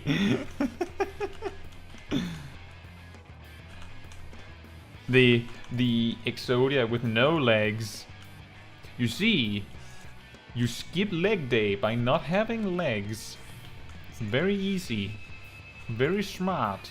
Masterful strategy.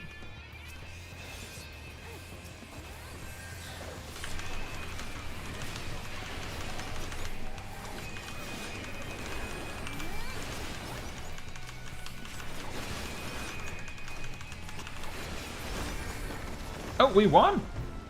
We won again! I feel like the wins sort of sneak up on you in this game mode. And despite everything, we didn't even take that much damage. Oh. Did we heal a lot? What? How? How did a machinist heal... Wait, oh wait, damage to others. Sorry, I thought it was healing for some reason. How much healing did we do? Oh, we did... Okay, damage to others. Damage to players. I actually completely blacked out there was this difference. Usually healing is this one, I believe. We didn't do that much, but I feel like we spent a lot of time attacking things and running. We spent an incredible amount of time just trying to survive our mistakes, you could say. You win with the power. You win with the power of meatball. This little Dark Knight that cut. I don't even know how I keep getting away with this. I think the problem is that if 2 people are attacking me simultaneously, then every time Quietus becomes available, I heal twice as much.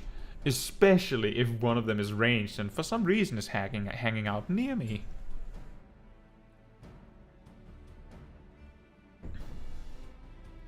Mistakes, he says. This is a new battle plan, guys. We just annoy people, make them chase us, and just waste time. Those were Hail Marys. You knew what you were doing. Yes, if anyone asks. This was planned.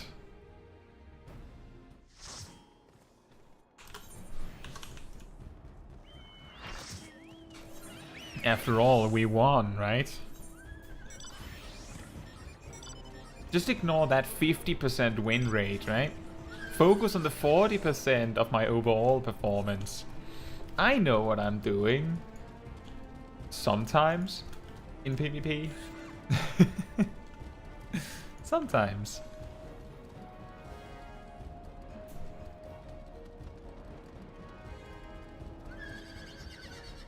It is interesting how every Frontline stream we have this, we discover some weird shenanigans. Like Samurai, we discover our ability to randomly kill off 3 people at once and promptly die in the process. With Ninja, we discover the power of friendship, and with Dark Knight, we just don't die. We just choose not to die while we run away for an eternity. The weirdest part is that we hang out at like 10% health with 2 people chasing us at once, and they, for some reason, they can't finish the job.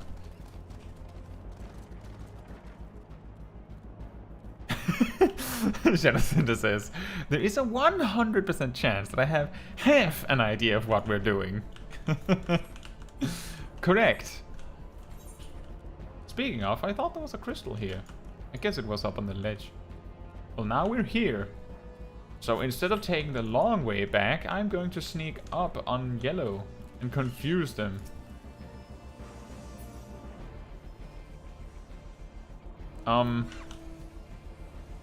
What? What? What? That looks extremely dangerous. So I will instead join the breakfast club up here and fight the much less contested cluster rather than risk life and limb for the bigger one.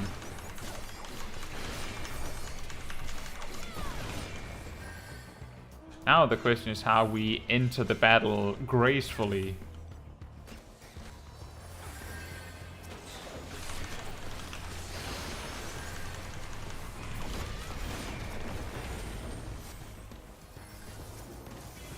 There's a pretty high chance that that other Dark Knight is just going to eventide if we pressure them enough.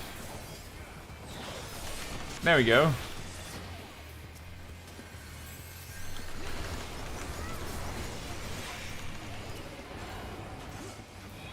Gracefully, like a violent swan.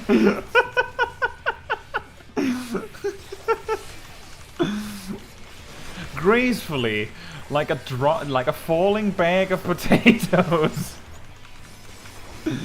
Ferocious.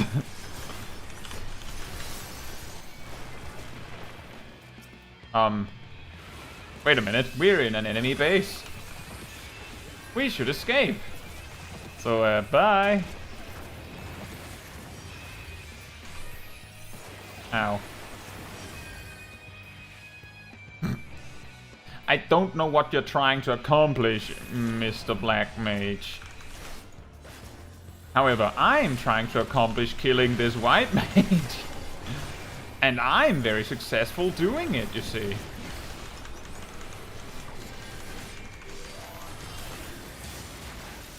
Okay, we're in trouble. Now we run. Escape. Everyone for themselves. I cannot use TPN on. Uh-oh. What? How did the dancer limit break hit me from there?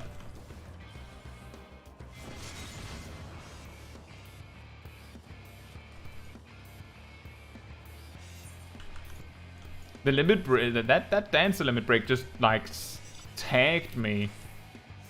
And even though I wasn't even remotely close, it was just nope. You were there like 3 seconds ago, I guess. You're awake to the seduce. Oh no! Oh no! It's a bunny girl.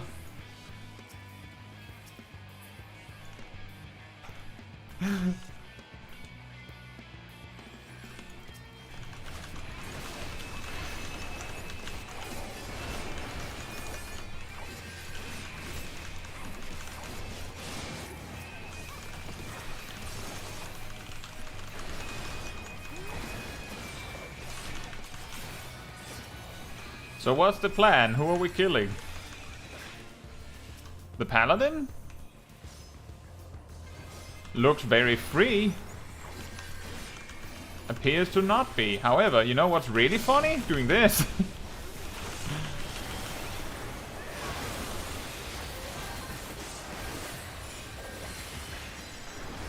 You know, the funniest part about using Dark Knight Limit Break is that it doesn't even matter that you're invulnerable. Everyone completely disregards that they just took 20,000 damage and just sees 1 HP player and then just neurons activate and then just goes ham on the guy that is literally invulnerable. Shatter says, plan? That sounds edible. Let's do it. That sounds like Small Kai, doesn't it?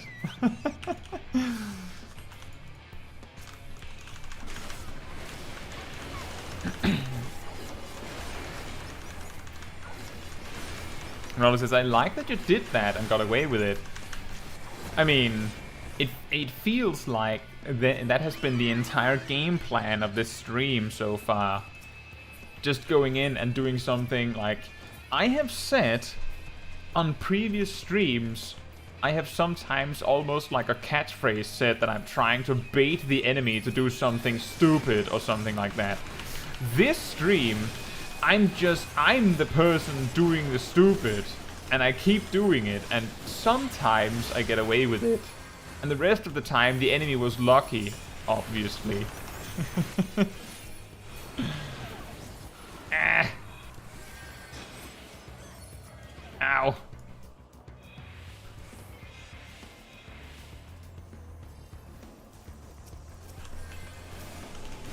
Oh, I wanted to save them with my TPN.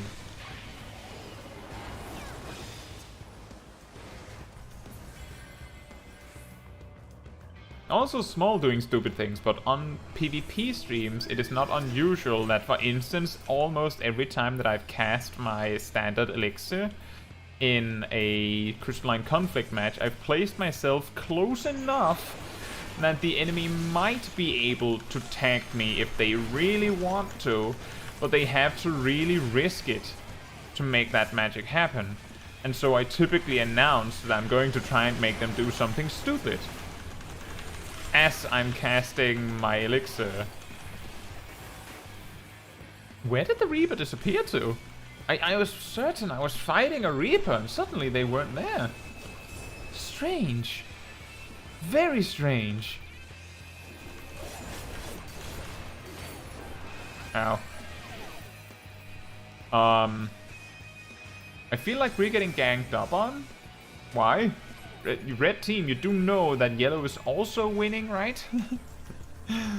You are aware of that, yes? Let's just take our safe path to the big crystal.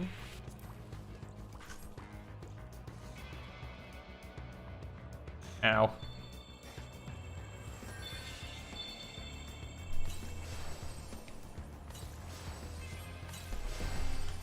Yeah, exactly. And then the random red mage limit breaks. Oh, there's a Dragoon limit break in our immediate future. Guess what I have in their immediate future, though?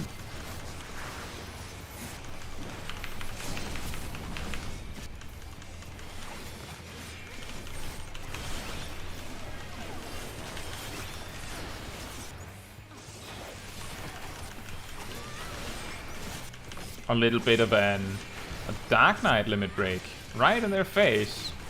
And apparently they ignored it this time.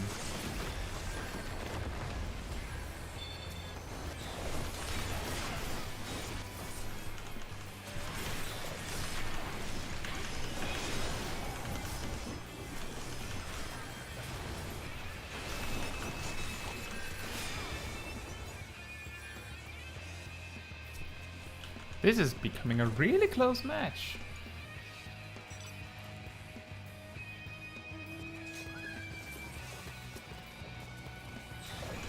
Surprise! And you're dead.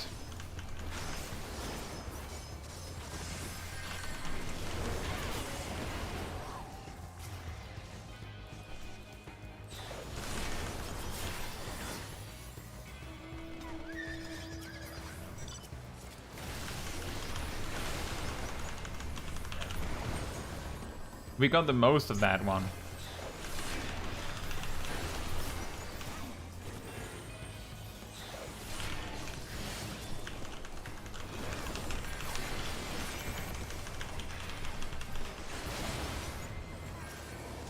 Dragoon limit break?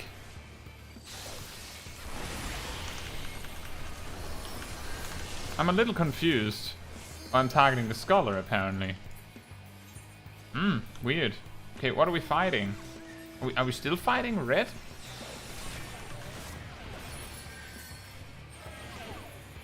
I feel like we might lose now if we're just attacking in random directions.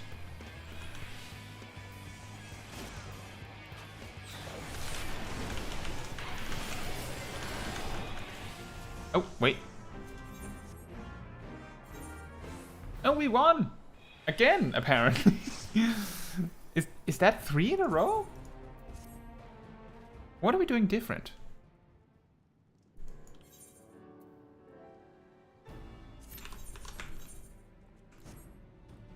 We lose like 4 times and have a second place, and then we win 3 times in a row.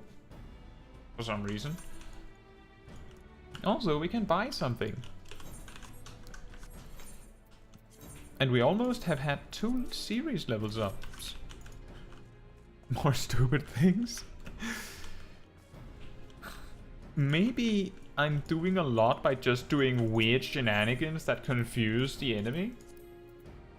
Maybe that's what we're doing. We're doing the drunken brawler kind of style, where we're just doing shenanigans to confuse the enemy from the objective.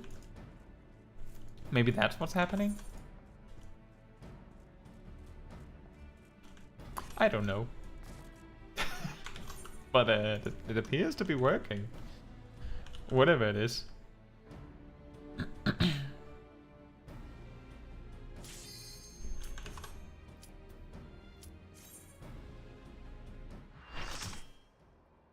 Oh, what? Match already begun?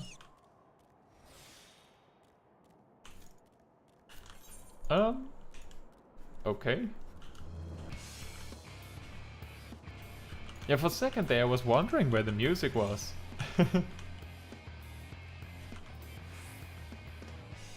Pew, pink! And you're not even pink? What?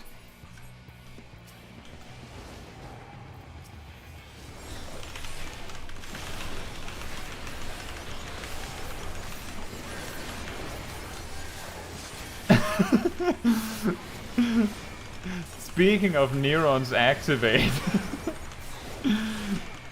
I just see a summoner standing 400 miles away with nearly no HP, and I just go, I think I can kill that.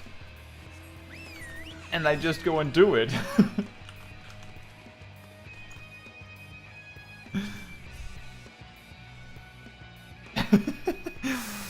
I feel this was a pretty excellent entrance into the front line. Why was that summoner not running away? They had like 10% health. I'm pretty sure they were trying to bait. And they got more than they bargained for.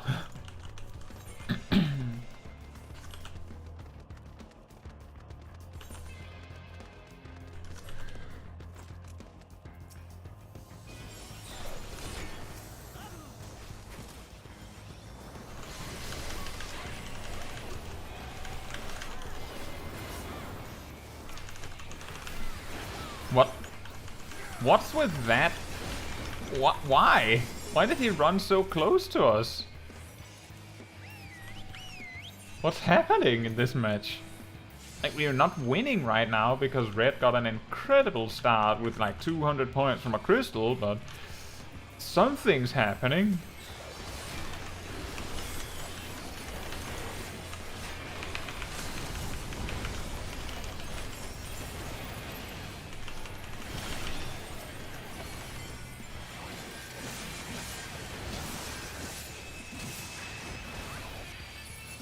Okay, apparently we survived a whoopsie there.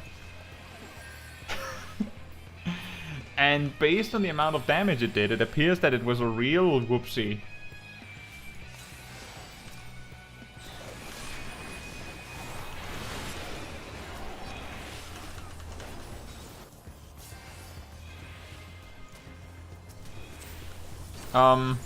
This does not feel very safe.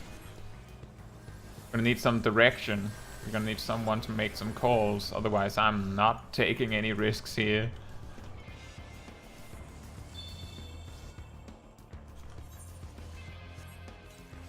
Tell me what we're doing!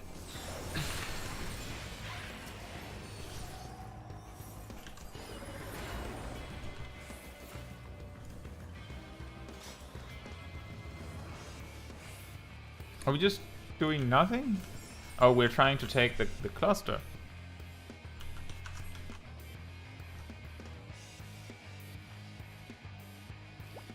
I wonder if we can take this, actually.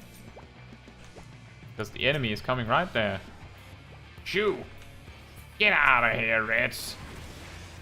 Not okay, not okay, fair enough. you can stay then if you really insist that badly.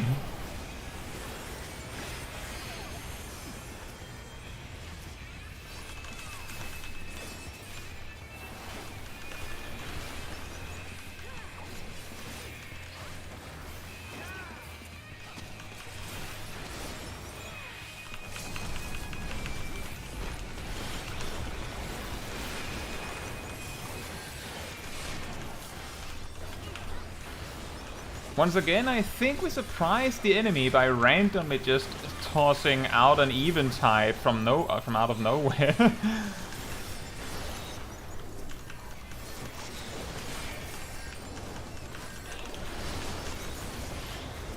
Wow! I feel like this was mighty successful. Now this is bad. We don't want to hang out in their base.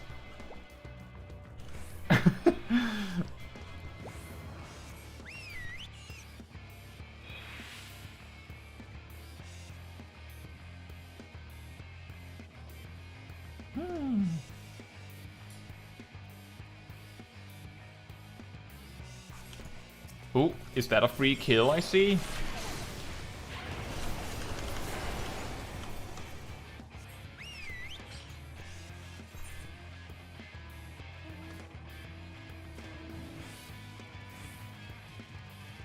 Well, we might not win this match. Red is pretty much ahead, but you can't say I haven't been effective. That eventide seems to have really done a dent.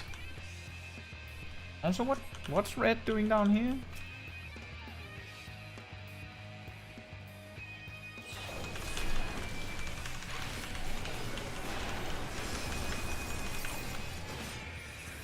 We have Battle High 3 as a tank. We have Battle High 3. I think that's the first time this evening.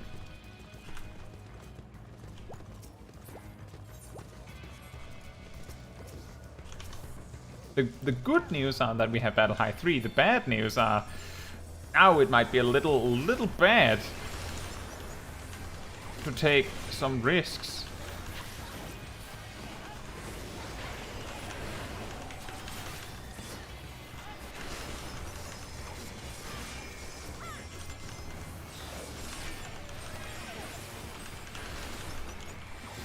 Speaking of risks, where are we?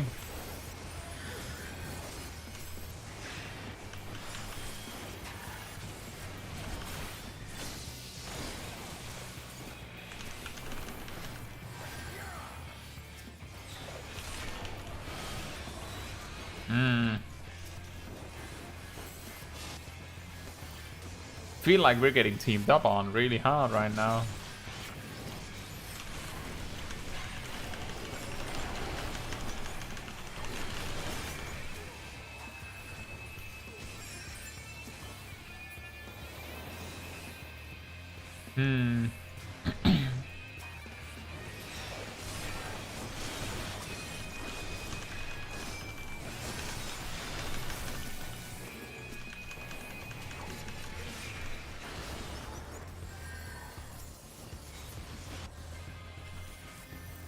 We need to stop Red from just grinding points before it's too late.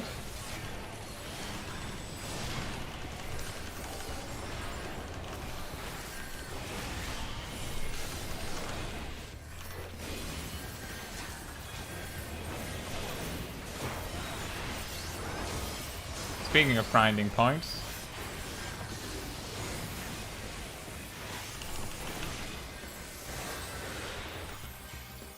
Don't grind me.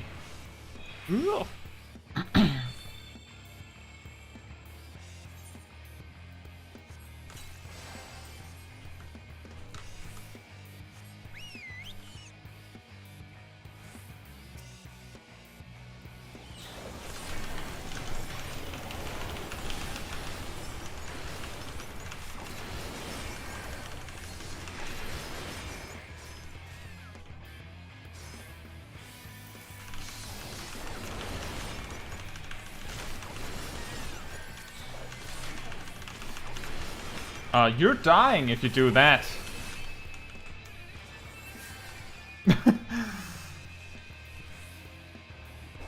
I guess I'm stuck here then.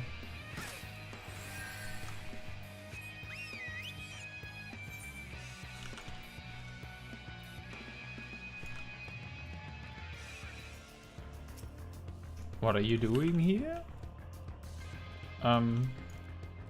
Lily Min, why are you standing there? That was a random point to have an outpost.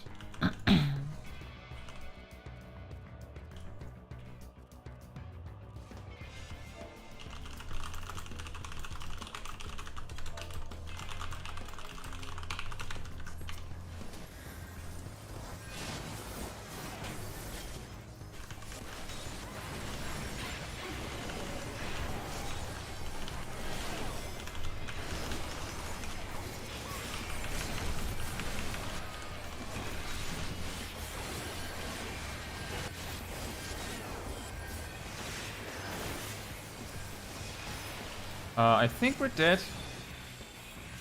Mainly because there are ninjas on killing sprees. And we were below 50%.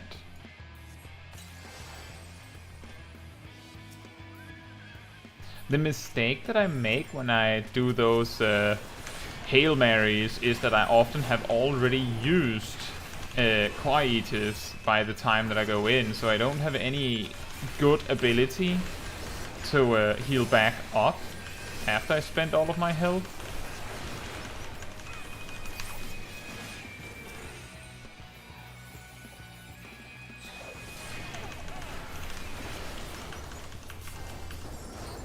Oh, we have Battle High 4. We have Battle High 4. Apparently Blue's doing something.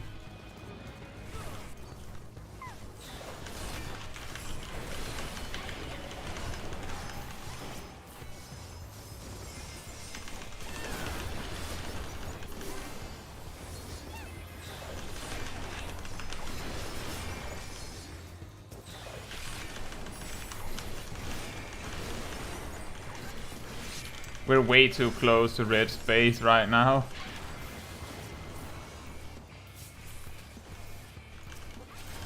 We're fighting some players that are actually invulnerable from respawning, which is making it really difficult to survive.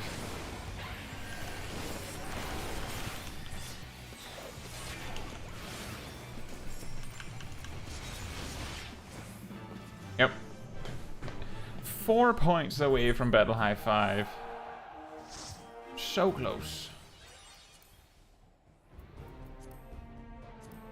However, I think we did pretty well this match. We were among some that didn't die. It's actually impressive that like an eighth of the match had 0 deaths. Like spread amongst multiple teams, sure, but still.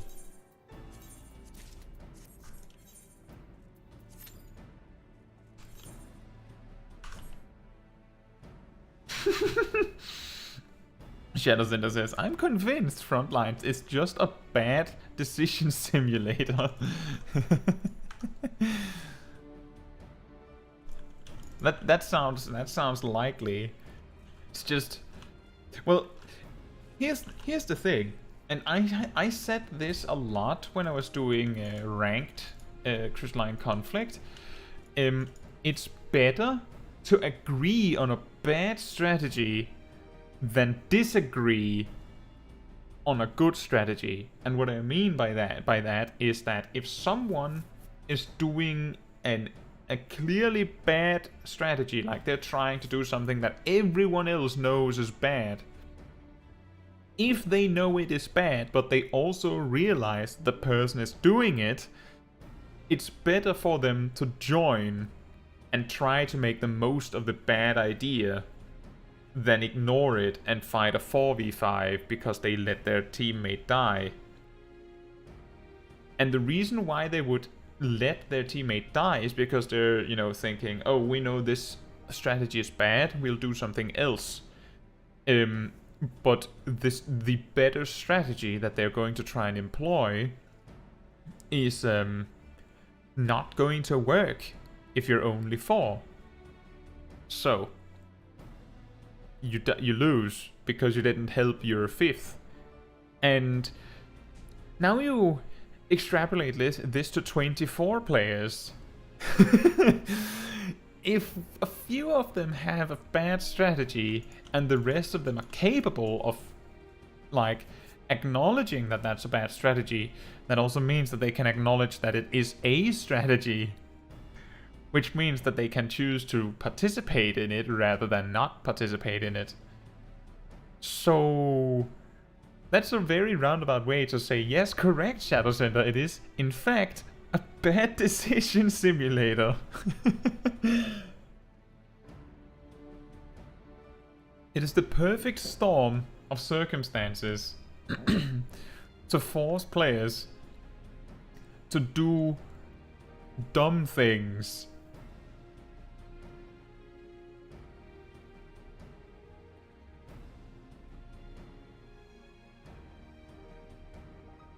That's what I'm getting at now. The question is, how long will it take for our next match to pop?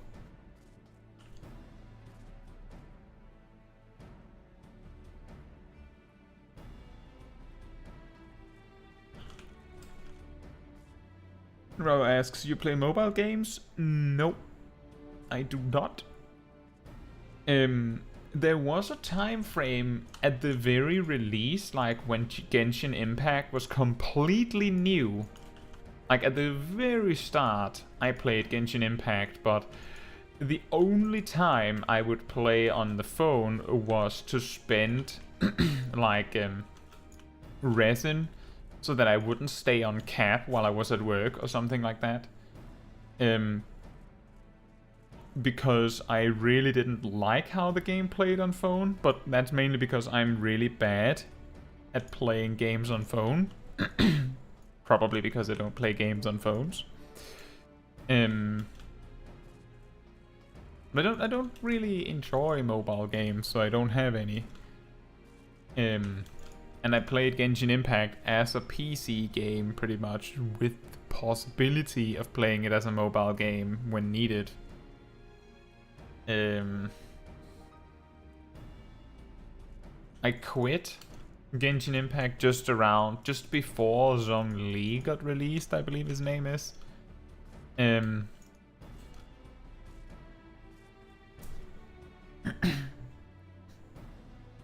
Shadow Center says, now we just need a deathmatch version of the bad decisions. I think, was it Secure? Can't remember which one it was, actually. Let me just see. Yeah, it was Secure. For some reason, there was a time where Borderland Ruins had a slaughter game mode that was entirely deathmatch. I think it was team deathmatch, I'm pretty sure, but it was pretty much Frontline, but with no objectives. And I believe it got deleted with Shadowbringers? Or maybe it was Stormblood, I'm not entirely sure. Runner says, would you play Final Fantasy XIV on the Steam pad? If I had a Steam Deck, then I might try it. But overall, I am not the biggest controller player in general. If a game has a somewhat serviceable mouse and keyboard control scheme, then I would rather play a game intended for a controller on mouse and keyboard, because I'm just more used to it. And that would be what would be missing on a Steam Deck. But it seems very good for something like, I don't know, fishing? Seems like a great thing to do on the Steam Deck.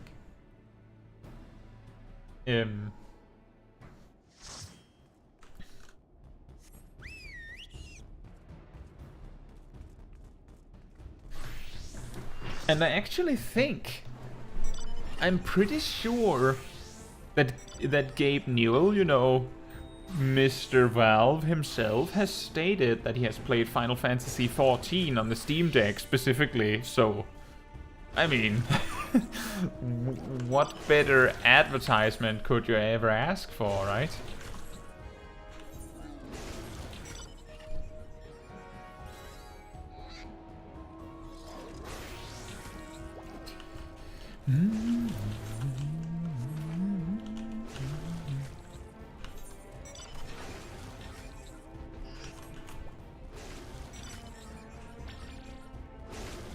You know, an interesting thing I saw as a comment on my leveling guide today is that someone said that they have noticed that they have hardly any particularly bad DPS queues for roulettes these days.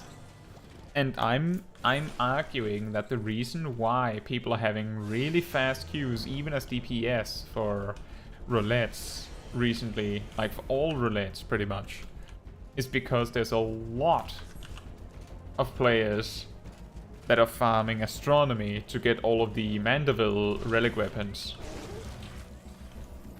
And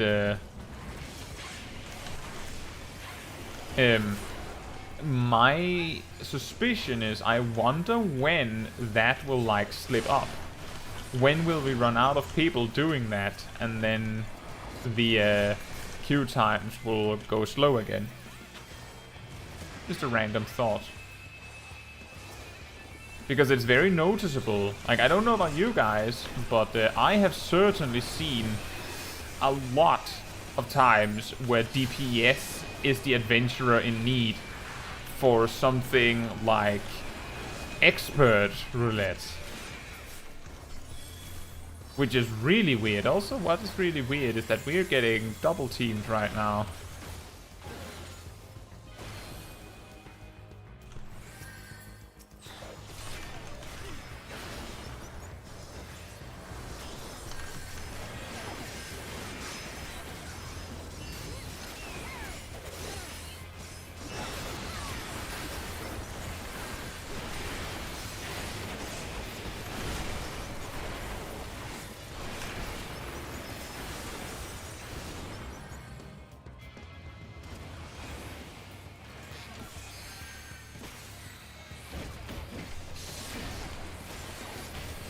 In my base, even. Wow.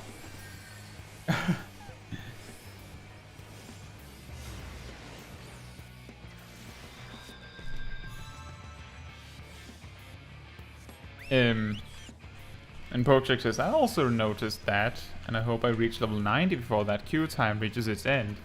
Hard to say. I'm guessing that the people that are going like so ham that you can actually feel it directly on queue times are the people doing pretty much all of the roulettes that give any meaningful amount of astronomy every single day, and I am among those. I try to do as many of the roulettes as I can every day, and I'm about halfway done. So if you want to use that as a measurement, the people that are the most try-hard about this are halfway done. And Boggy says, in my base, in front of my teammates?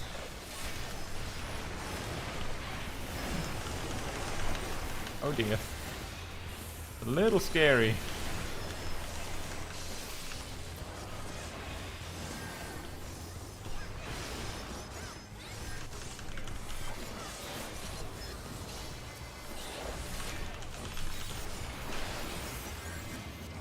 No, no, no, no, no! Don't seduce me!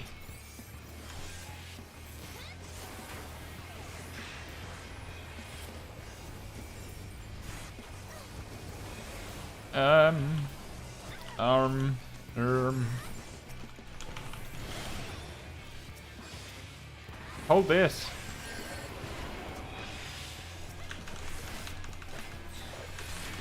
I knew you would do that.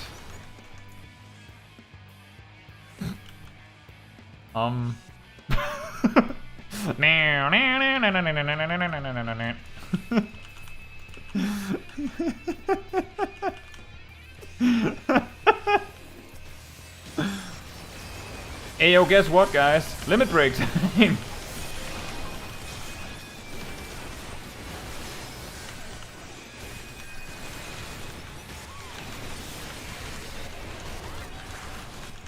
I don't think we killed anything with it, but I hope that I disrupted some people by surprising them with like 20,000 damage out of nowhere.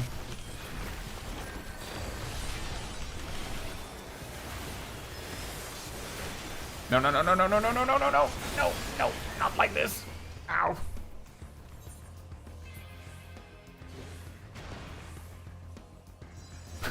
Oh boy, look at the time. Just shows a clock that just says eventide all over it.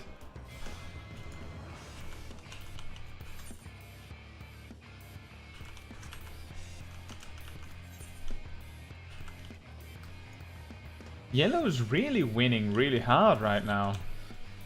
They're in the lead and they just took one of Blue's base, like took over Blue's base just because they could.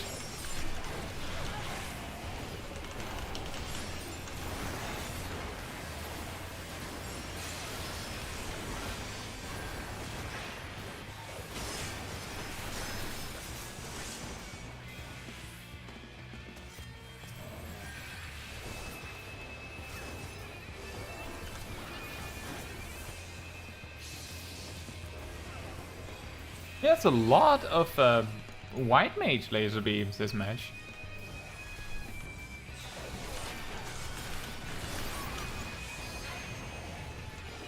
One time's eventide and then just randomly one of them is red mage limit break.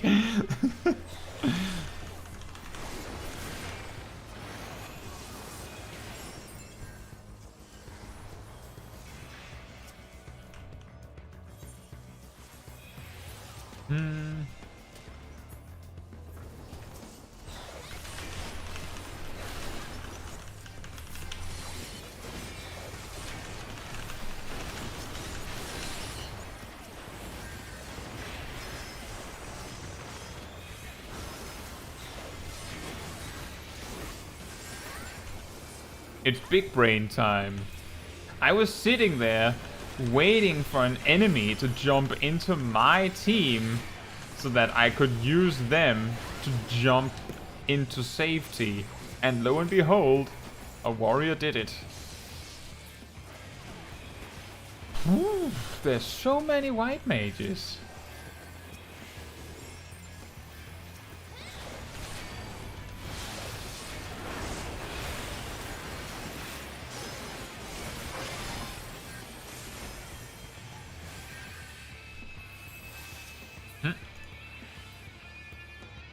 Thanks. The random scholar heal shield for me. Oh, nice.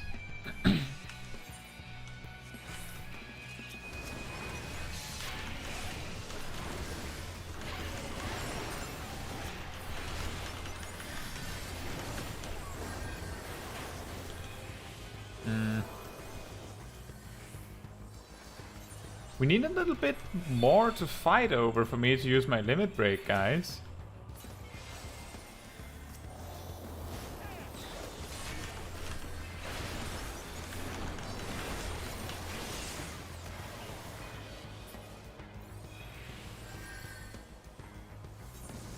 I mean, that seems like a great opportunity.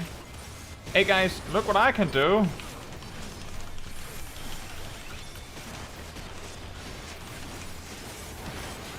Ow, ow, ow, ow, ow, ow, ow. Ow. Hello, random red mage. Guess what? You're dead.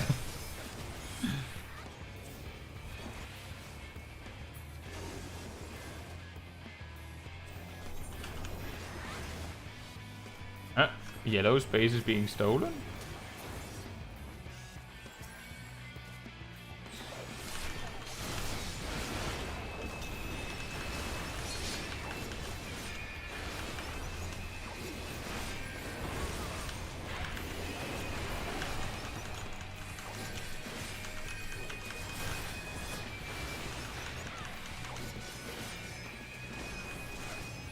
I don't want to go into blue space. I'm gonna bail this.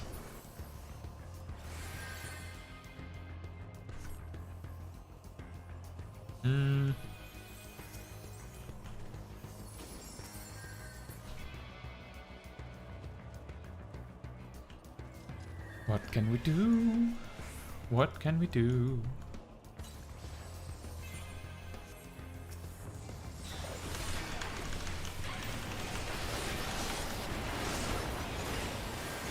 Not that, apparently.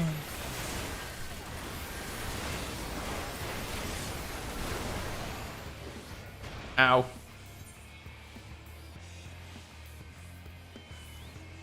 Dumb decisions and all that, right?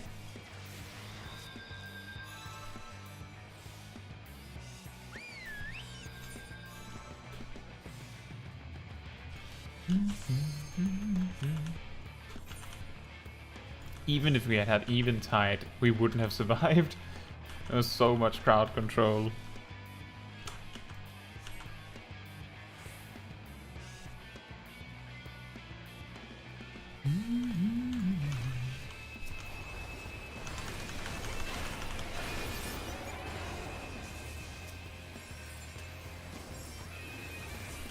Oh, that was an Eventide. How did I get an assist for that? Did they run through my Salted Earth?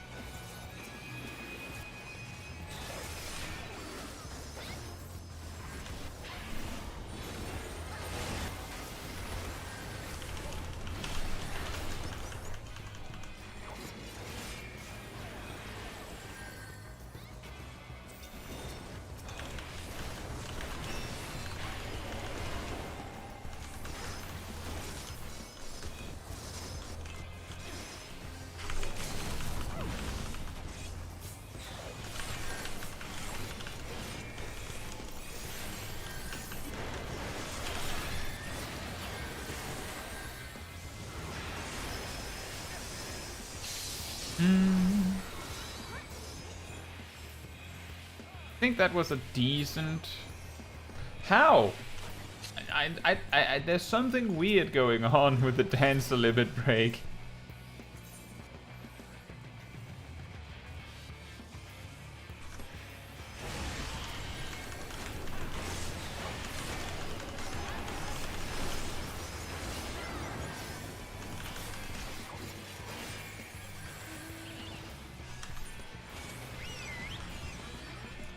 I'll go back to base and find some of those crystals. Why is there a yellow player here?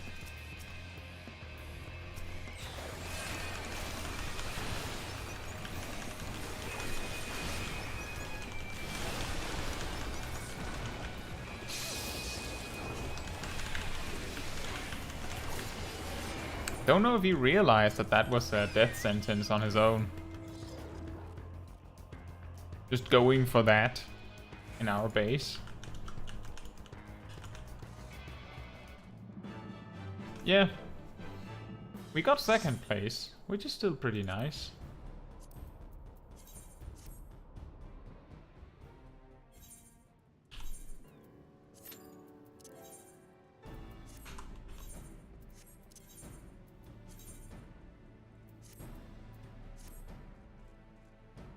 Look at that! We only have 2 levels left before we finish the series.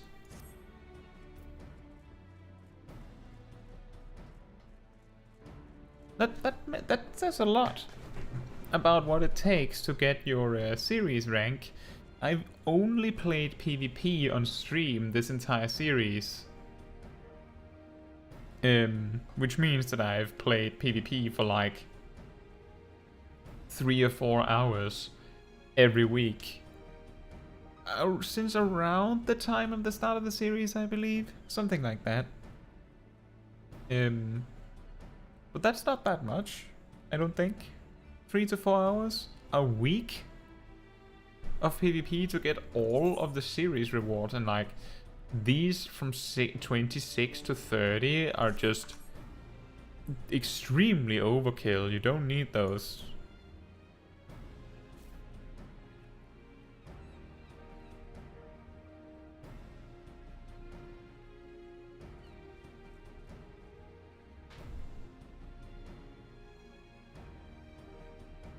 Mm-hmm.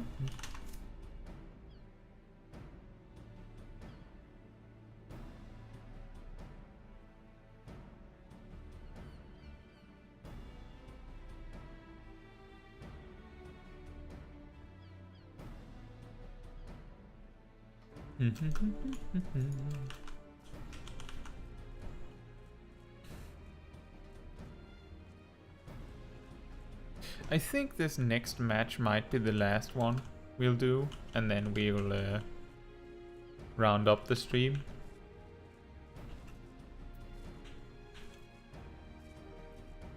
So hopefully it doesn't take too long to get this last match up and running.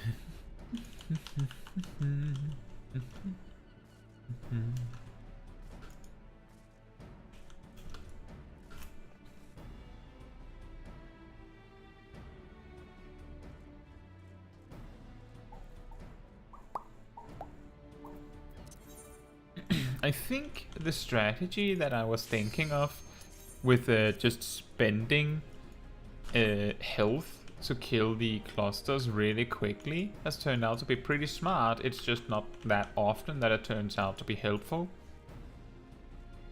Ralo asks, what's your most hated PvP class? Do you mean as in I hate to play it, or do you mean I hate to fight it? Or do you mean something completely different?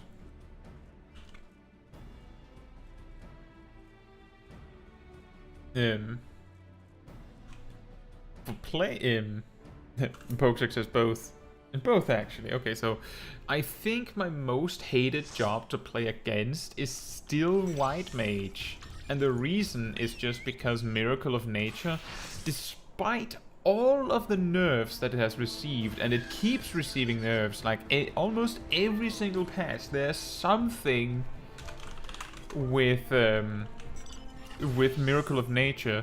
It's surprisingly very difficult to make an ability that just crowd controls someone so that the only thing they can do is walk for 2 seconds. Balanced. Like, strangely, White Mage having the ultimate target call-out attack in the game is difficult to balance.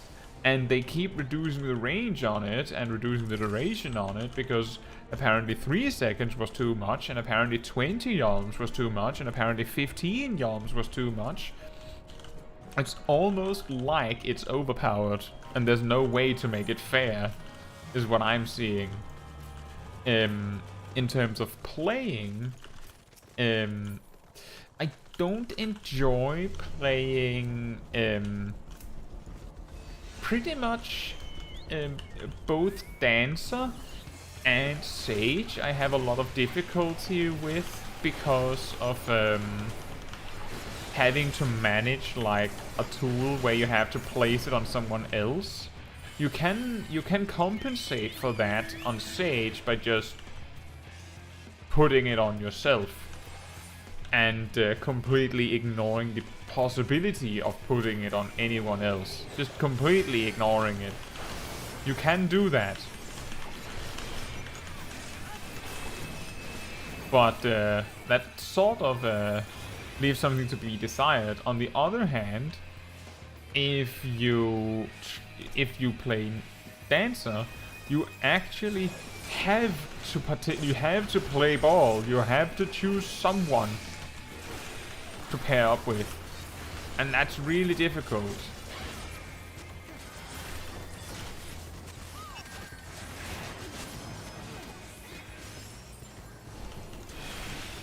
And I don't really like playing that kind of job, so therefore I would prefer not to play it. But in terms of what I don't like to play against, in like a blanket statement, I probably hate playing against white mages the most. If we're talking that we're talking in relation to me playing a specific job, then it's suddenly a little bit more nuanced. For instance, if I'm playing red mage, I wouldn't really enjoy playing against monks. Specifically because monks just ruin the day of squishies like, you know, red mages.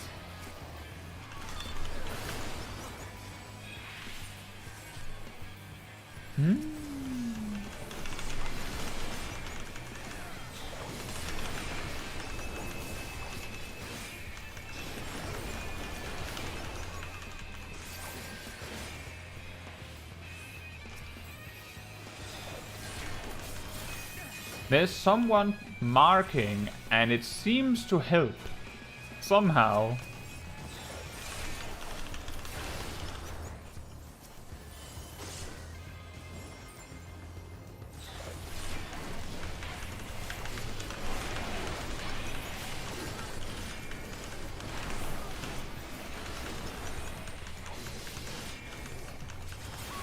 Oh, we need to be very careful right now.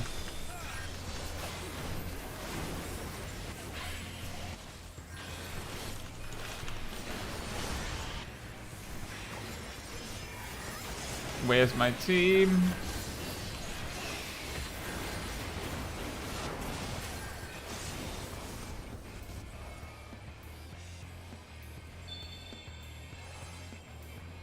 Boclick says, I'm bad with monks because I can't kill do good damage to anyone. It's a matter of figuring out what you need to do to make it happen.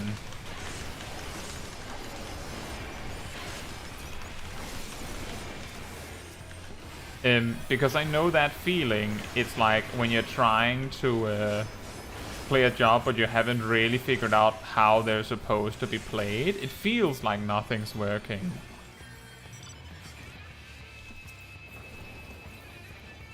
But once you figure it out, it starts feeling like... It just feels like you're somehow doing more damage. When that's not actually what's happening. Guys? How is it that like 5 people are pushing us all the way back to base? Okay, they're a little bit more than 5 people, but what's happening? Oh, it's because we're dealing with other things.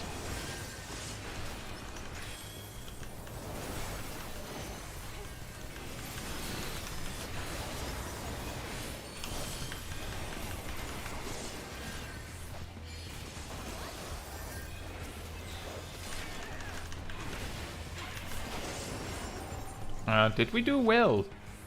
Is the big question. Seems like we have a lot of people that are just getting punched into the ground, unable to retreat over in Red's corner of the arena.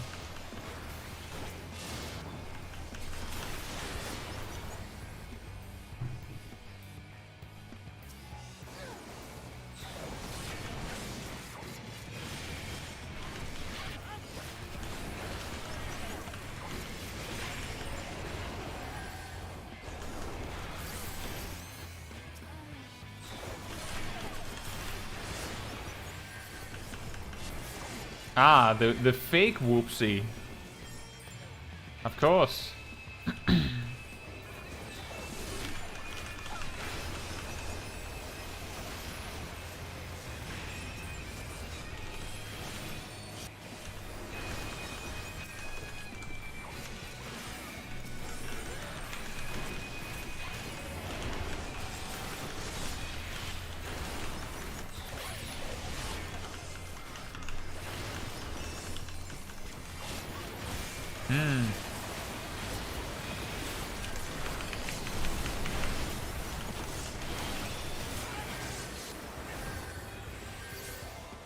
We got an assist, and we're battle high 3.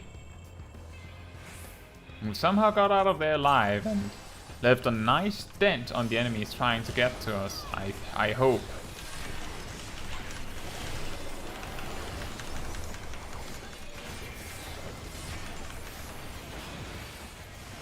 I didn't actually mean to plunge on that guy. But it seemed that it worked out, so let's say that it was intentional.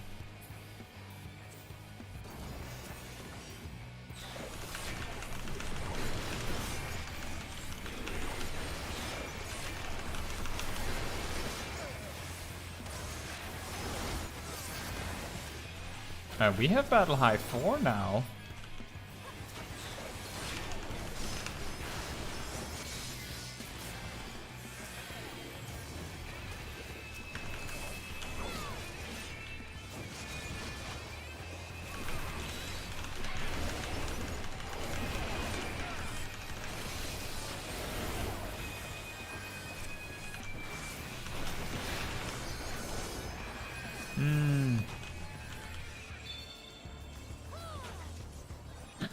There's a big one spawning near our base, so we want to do that one. And apparently people just pulling out that suddenly means that a lot of our teammates are just getting left out to dry.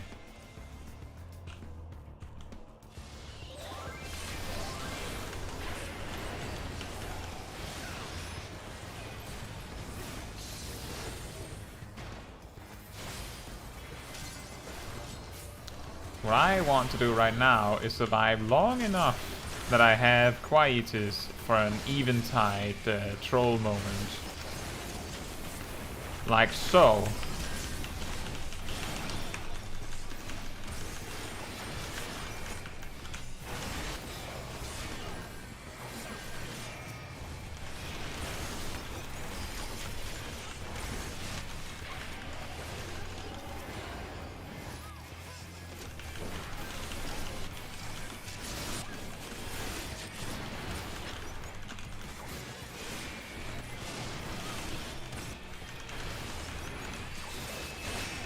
There's so many hit sounds that it just flows together to become one big mess.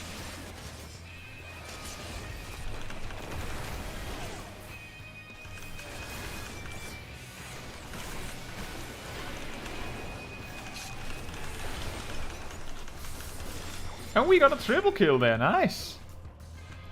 That was a really good Salted Earth. And someone announced regroup at base.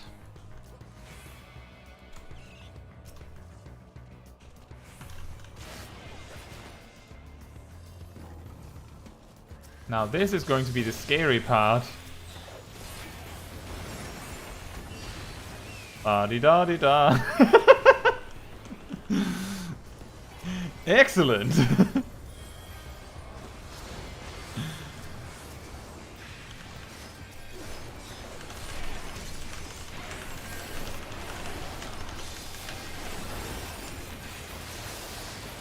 No.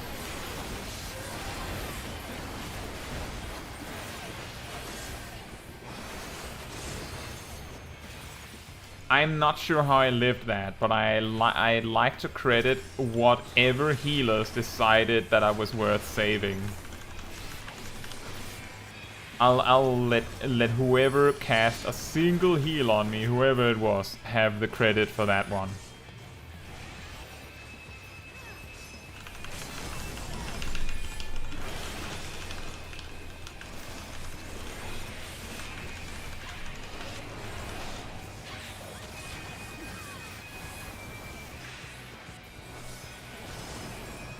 Uh-oh.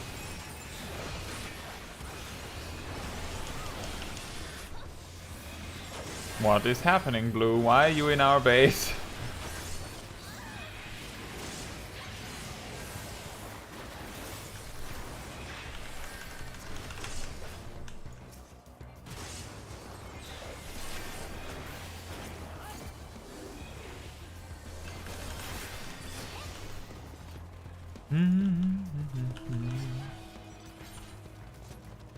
This match suddenly got really, really close if it wasn't the entire match. And we're Battle High 5, guys! We did it! In the end, we managed to get to Battle High 5. In the final match.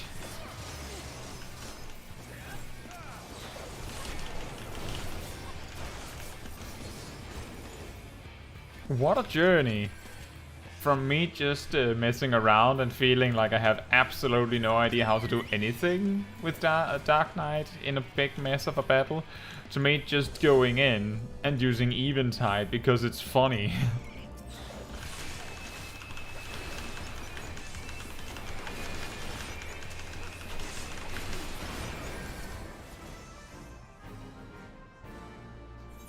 And we won! We even won in the end. And we had some of the most assists. Pretty good. We also healed a lot. And took quite a lot of damage. We didn't do that much damage, all things considered, but I feel like us being in like the 1, 2, 3, 4, 5, 6, 7, 8, 9. Like in the top 10 for everything is pretty good. Like we're in the top 6 on kills. We're actually in the top 1 on deaths. In top 3 for assists. Top 10 for damage to players. Top 10 for damage to others. You might say it's a bad thing, but as a tank, I would argue that having taken a lot of damage means that you have taken it instead of someone else, so being in the bottom on that is good. And on healing, we're in the top 4 as a tank. So yeah. What an ending, and we got Battle High 5. Now, Pokeshack said some things. Like I say before, I don't read too well the tooltip for PvP jobs, but I feel good with Reaper, Ninja, and a little bit with Samurai, Monk, Dark Knight, and maybe Machinist. The other jobs I don't play or don't feel anything with them. And I haven't tried healers. And the Samurai, Reaper, and Ninja I obtained good points, but it feels like it's because the job works like that and it's not my skill. Well, that's hard to say. I've actually heard that Reaper is really difficult to do a lot of damage with. So I wouldn't say that's like a freebie or something, but let me actually, it's been a while since I've checked the Reaper toolkit in PvP. Like, if you're talking Frontline, the big thing that I think would be really easy to steal kills with as a Reaper is probably Death Warrant. Because, like, you and multiple other people will be doing your best to do a lot of damage on the person that you're using Death Warrant on, hopefully. Like, someone marks a target, you use Death Warrant, and then use your biggest attacks before the person gets away. And then you're all beating on this person, and then they might be in like 10% health, and then Death Warrant explodes for half of the damage you already did again. And then, lo and behold, you get the quote-unquote free kill because of Death Warrant just working like that. Like, some jobs increase the damage you do, and then you just do more damage. Reaper just happens to finish their attacks by the opponent taking a lot of the damage you did again. So it might feel like you're stealing a kill. It might feel like that, but Reaper is not easy. Reaper is a really strange job in PvP. An interesting aspect that I've heard people explain about Reaper is that because of the way Reaper works, and what I mean by that is specifically in relation to Arcane Crest, and the fact that your limit break is almost more a crowd control tool than a damage tool, Reaper is almost closer to a tank in PvP than a DPS, which sounds really weird. But that's because you go in, use Arcane Crest, if you take 12,000 damage, then Arcane Crest explodes and gives not just you, but everyone in your party. That causes a little bit of problems in Frontline, but everyone in your party will heal 12,000 health over 6 seconds. So if someone's beating away at you and you use Arcane Crest, them just breaking your Arcane Crest results in you healing just yourself, preventing 24,000 damage, which is a lot. If anyone on in your party is near you, they will also recover 12,000 health. You know, that's almost a recuperate. That's an astounding amount of healing for a DPS job. And that's not to mention that your limit break, messing up enemy positions and crowd controlling them for 2 seconds, is also a lot of damage avoided. And that's pretty much the key thing with Reaper, is that you avoid a lot of damage. And I think in terms of actual damage, the Reaper itself is not that good at doing a lot of damage. It's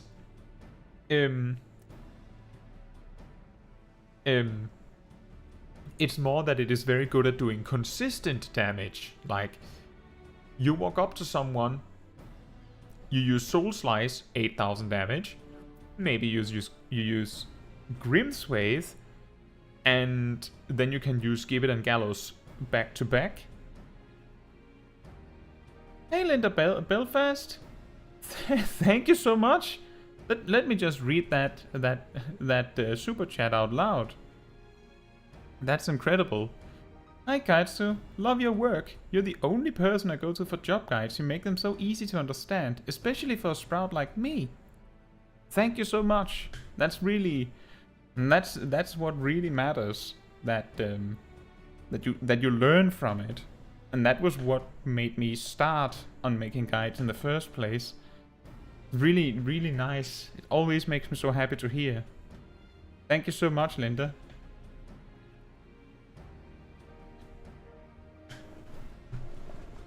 Wow.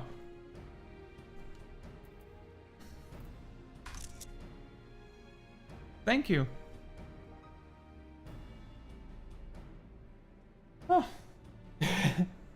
It's very interesting. I really appreciate it. I'm just surprised that that you come in and you don't and you give me the super chat and you're just quietly watching the stream. I guess you just came in then. Linda says, I still have yet to get into PvP. Is it a lot of fun?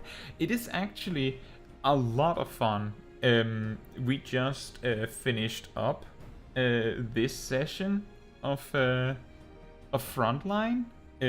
If you're not super good at, like, if you're really new to PvP, the main modes you have to work with in PvP is Frontline and Crystalline Conflict. There's also this thing called Rival Wings, and I've been told that it is extremely fun, but you need people to queue for it, so it becomes a little complicated to get it to work. Like, there is a community that makes sure that there are specific days where there's a good queue, but that's not the best place to start. But if you just want to try PvP, you just unlock PvP and then you just do the Frontline roulette. You get mushed into a 3-sided PvP match, so there are 3 teams, and you get randomly put on one of them, alongside 23 other players. There is an objective, but if you're not sure what you need to do, if you just follow the pack, there's a decent chance that you're going to be doing the right thing. And if you play Frontline every day, you'll notice that what Frontline you land in changes depending on the day. And that's because every single day it'll cycle through this list of 4 Frontlines from top to bottom. So it goes Borderlands Ruins, Seal Rock, Field of Glory, and then Unsal Hakaya in that order.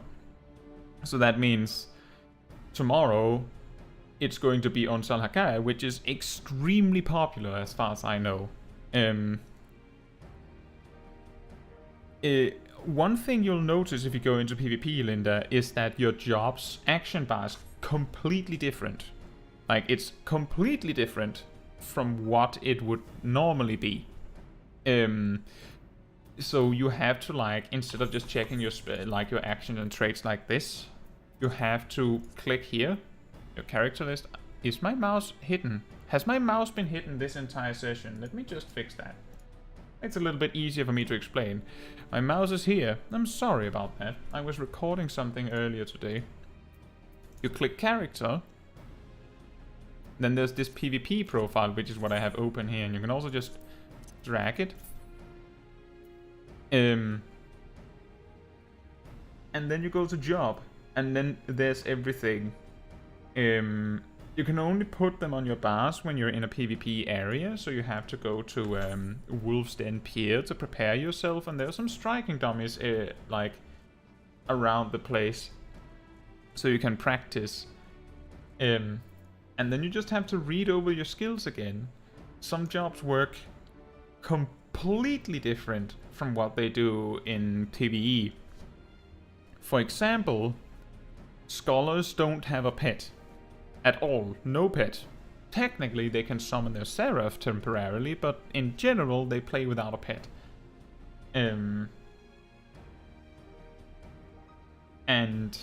Dark Knights use their health for damage, which is what we've been playing today. And Linda says, I've been playing for a little while now. I reached level 71 with my first class White Mage recently, but I'm trying to branch out on the content a little, so I've been playing around in Gold Saucer. That's a good place that a lot of people enjoy to go when the MSQ gets a little too much, and that's completely understandable. White Mage is surprisingly popular in PvP. It's also very annoying to play against, I can tell you. But the good news are with PvP that all the jobs play so differently from how they play in PvE that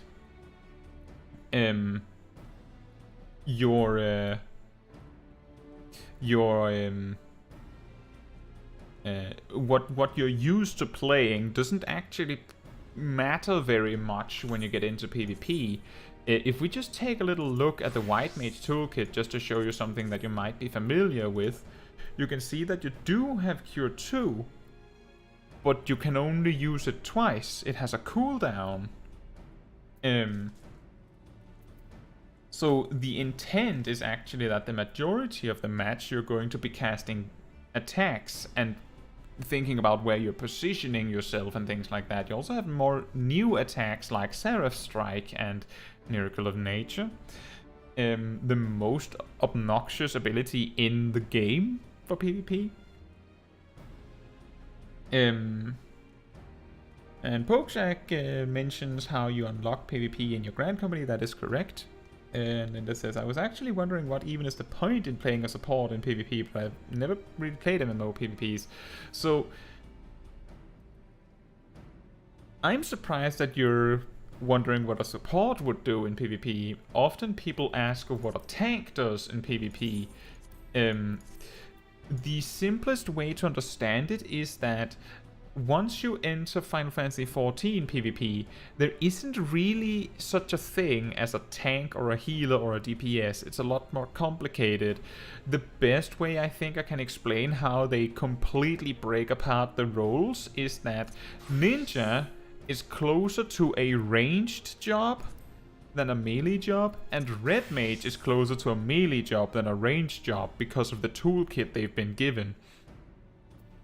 Paladin is the only, like, really true tank because they can defend people. They can actually defend people. All the other tanks just happen to have, like, a little bit of crowd control here and there in their toolkit, and they have more health than other jobs, but it's not a lot. Like, Paladin has 60,000 health. Guess what? Monk has 60,000 health. So every job is different.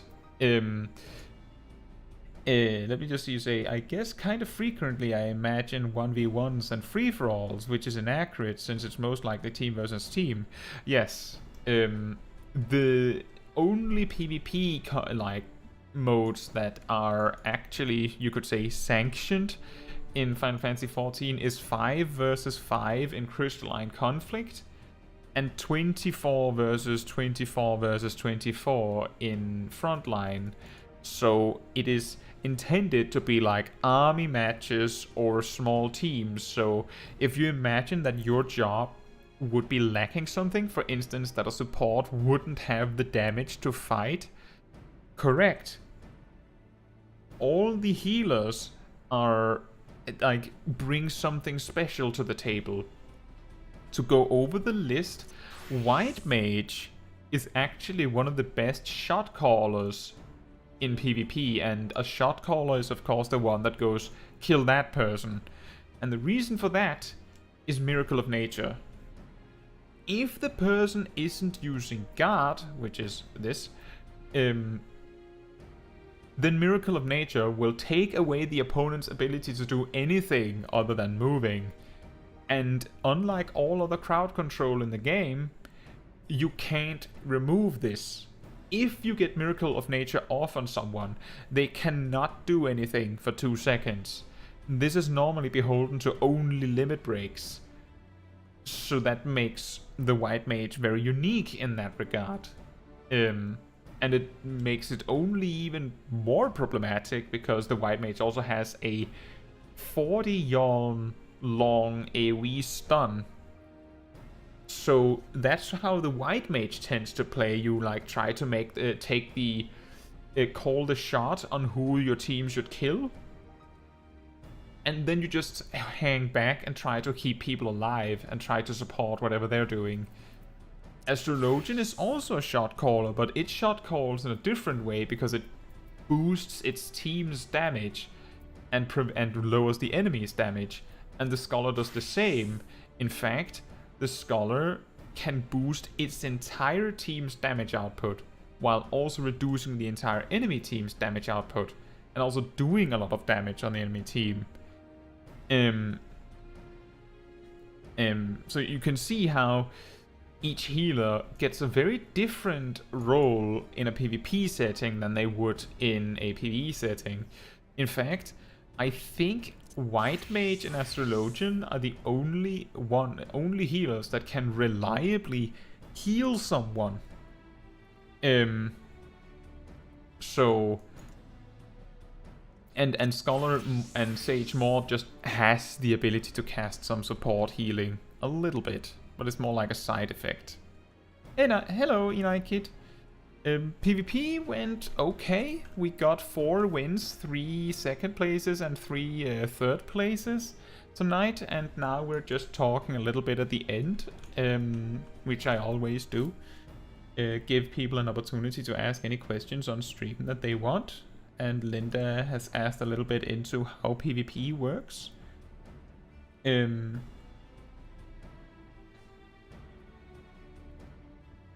How are you doing, Inaki?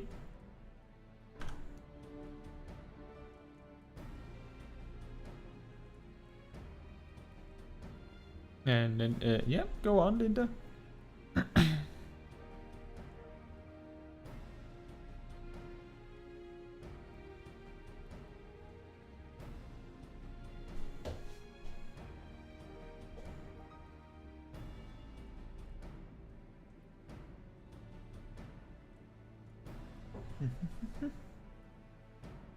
Linda says, I assume there are unique rewards to PvP. That is correct. So, every time you do PvP content of any sort, except like random 1v1 duels, if you queue for something in PvP and you finish the match, you get wolf marks and series level experience. Now, series level experience smells a lot like a battle pass. Now, it's very important to clarify that it looks like a battle pass, it sounds like a battle pass, and it tastes like a battle pass, but it's free, It's not something you have to pay extra for. And the developers have stated that the things that come in this quote-unquote battle pass will show up elsewhere in the game later, and we have a pretty good idea of where that would be. If you go to your PvP profile in game and open this, you can see the series milestones. You will start up here, and then this amount of experience to level up will be a lot lower. It's only 10,000 per level because I'm up like near the end where it's just like excess levels. I have gotten all of the unique rewards. And you can see that as you level up, you get 1,000 trophy crystals. Here's an emote, for instance. Here's something for your adventure plate if you've played around with that. Here's a few minions and some more for your adventure plate. And then there's a mount. Last series, which was season 1 and 2, and this is season 3 and 4. Last season it was a glamour set that was at that point. It was this one. And there was also an emote and some framers and stuff like that. So there's a lot of unique rewards. Now, the trophy crystals are used for a few unique items as well. You can, for instance, see that there are special framer kits again for your adventure plates. And there's a minion, there's some barding, some music, here, like a few things. It is suspected that things that hop out like that were in this series battle pass track will eventually appear on this vendor. And the reason why that is suspected is because there is not actually that much on the vendor. Like, if there is a if there's a level 60 job outfit that you really liked, but you felt that it was not that cool because you couldn't dye it, you can buy the dyeable version here. That's the only way to get that, as far as I know. But if you don't care about that, then it's literally just this. The reason why I'm sitting on 12,500 trophy crystals is because I have already bought everything here. So it is absolutely feasible to buy everything. And regarding the wolf marks, there are unique items here as well. Some emotes, some hairstyles.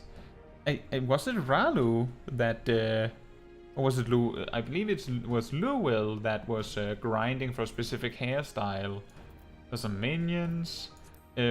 Long story short, there are a lot of unique PvP rewards, but the ones that people tend to think the most about are these, because if you don't get them while they're in season, it might get complicated to get them later. And what I mean by complicated to get them later is that the emote from last season, you may recognize it. It's a one that is very popular in the actual story. It's this one. You might recall that your character has done this emote a lot. That was series 1 and 2. The reason why we suspect that you'll be able to buy this emote later is because you have to agree that it can't be the case that you can miss this emote. That oh yeah, you weren't playing the particular season where PvP awarded it, so you can't get that emote. It's bound to come later.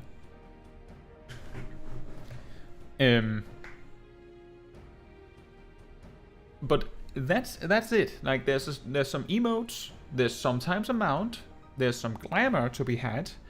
If you like to play with adventure plates, there's also something. I don't know if you've played with adventure plates, but you know this situation.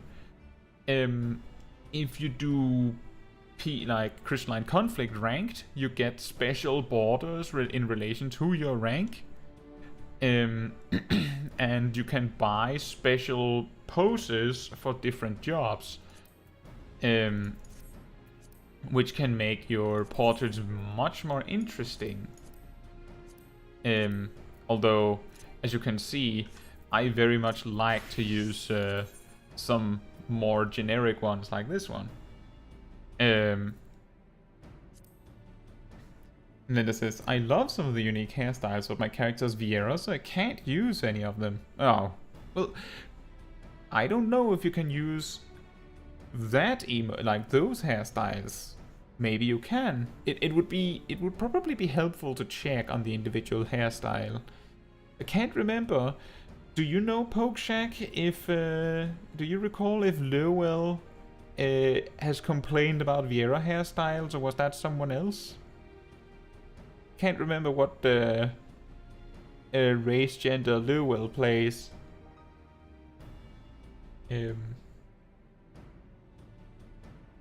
But it's always worth checking. But that's the thing, is that if you find out that you like playing PvP, then all of these rewards come naturally. And the trophy crystals come in plentiful enough quantities that you will get the amount that you need. And if you feel like PvP can become a little bit much, here's the thing. There is a daily reward for doing the Frontline. It's like an extra 1,000 series experience and an extra 1,000 wolf marks or so. So if you don't want to get overwhelmed with too much PvP, just do one. You don't have to win. The daily reward is awarded for participating. You just have to play a match. So you just play one match, get your reward, and that's it. That's how a lot of people get their series levels. You don't need to play very much Frontline to get it. The only reason why I haven't finished it is because I only play Frontline a few hours every week on stream. And if you are inspired to get into some Frontline PvP, but you still want to see more of it, I do have a few previous streams of PvP on the YouTube channel that you're very welcome to look back on. You can see how ridiculous and silly it gets. But the one Frontline we haven't been to yet on stream, I believe, is Seas.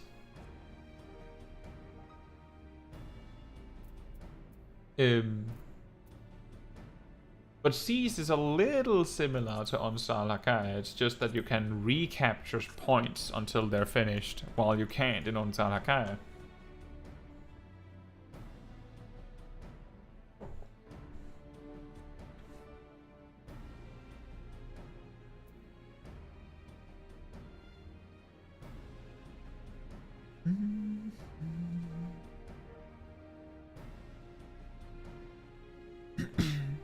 I feel like I forgot to answer a question for you earlier, Pokeshack. Is that correct?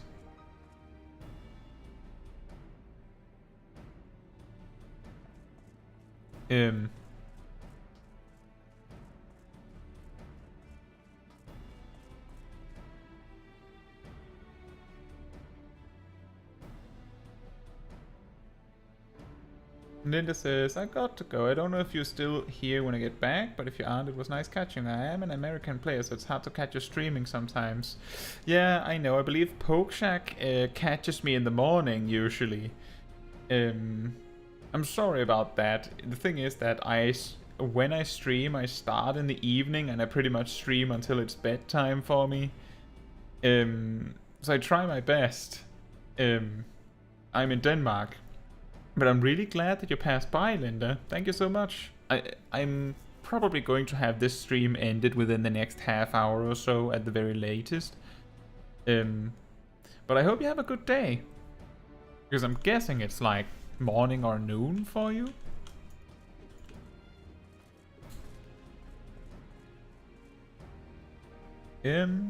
Pokejack says, I talked about jobs in PvP and saying I feel like Reaper do good damage, and you say to me that it's a complex job. Right. It was that Reaper is weirdly defensive in nature. It's 4:30 p.m. Oh, okay. So we're at work or something else. What's it? Makoto usually shows up around this time because they just came home from university, and Andromeda shows up like 3 hours ago because they just see you soon, Linda. Because they just finished doing whatever they do and they're on the way to bed at an extremely late in the middle of the night. And Ghost Howler usually only shows up for afternoon streams, afternoon for me, or like early in the stream. Also because his time zone is weird, I believe. It's very interesting. I really like that a lot of people tune in. It really matters a lot to me. It really means a lot to me that people bother to go out of their way to tune into the stream, even if it's the worst possible time of day for them. It's just a shame that I can't do more. I tried my best. Like for instance, I waited an extra week with observing daylight savings because I know that America takes an extra week.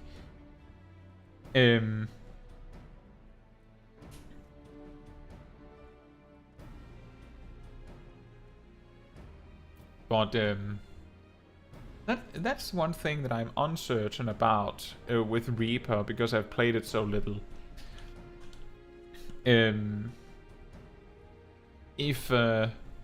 This is the thing that makes Reaper really, really tough to deal with, Pokejack. Plentiful Harvest, the damage it does is based on how many times you've used Soul Slice, which on average would mean like 5 at most because of the cooldowns. The amount of times you've used Soul Slice, how many kills you've gotten, and how many assists you've gotten when you use it. So if you're not getting a lot of kills or assists, then your Plentiful Harvest will hit for less. But the thing is that you want to use it a lot. You want to use Plentiful Harvest as often as you can, because when you use Plentiful Harvest, the timer on your limit break takes twice as fast for 15 seconds. Like it basically takes 15 seconds off your limit break timer indirectly. And if I remember correctly, Reaper has one of the shortest limit break timers. That's why you see it so often, is because it's like 45 seconds or something crazy like that. But it's 45 seconds assuming you used Plentiful Harvest, because it's in reality like 60 seconds, if I remember correctly. We can test that. We can test that. We just go over to the striking dummy, and then we just start by saying Plentiful Harvest, like so. And then we just hang out. And then we just need to like keep an eye on Plentiful Harvest, because that's a 1 minute cooldown. We're gonna Plentiful Harvest finishes now. We're halfway there. That looks silly. It ticks in chunks.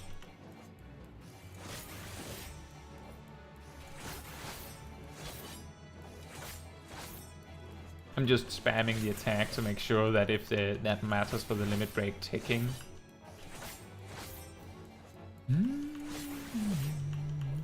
And yeah, exactly 45 seconds.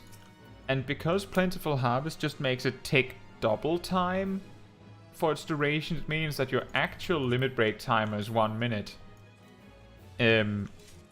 So, speaking of which, the recent patch, as I mentioned in my patch note reading, nerfed it so that the Dark Knight limit break takes even longer to charge now.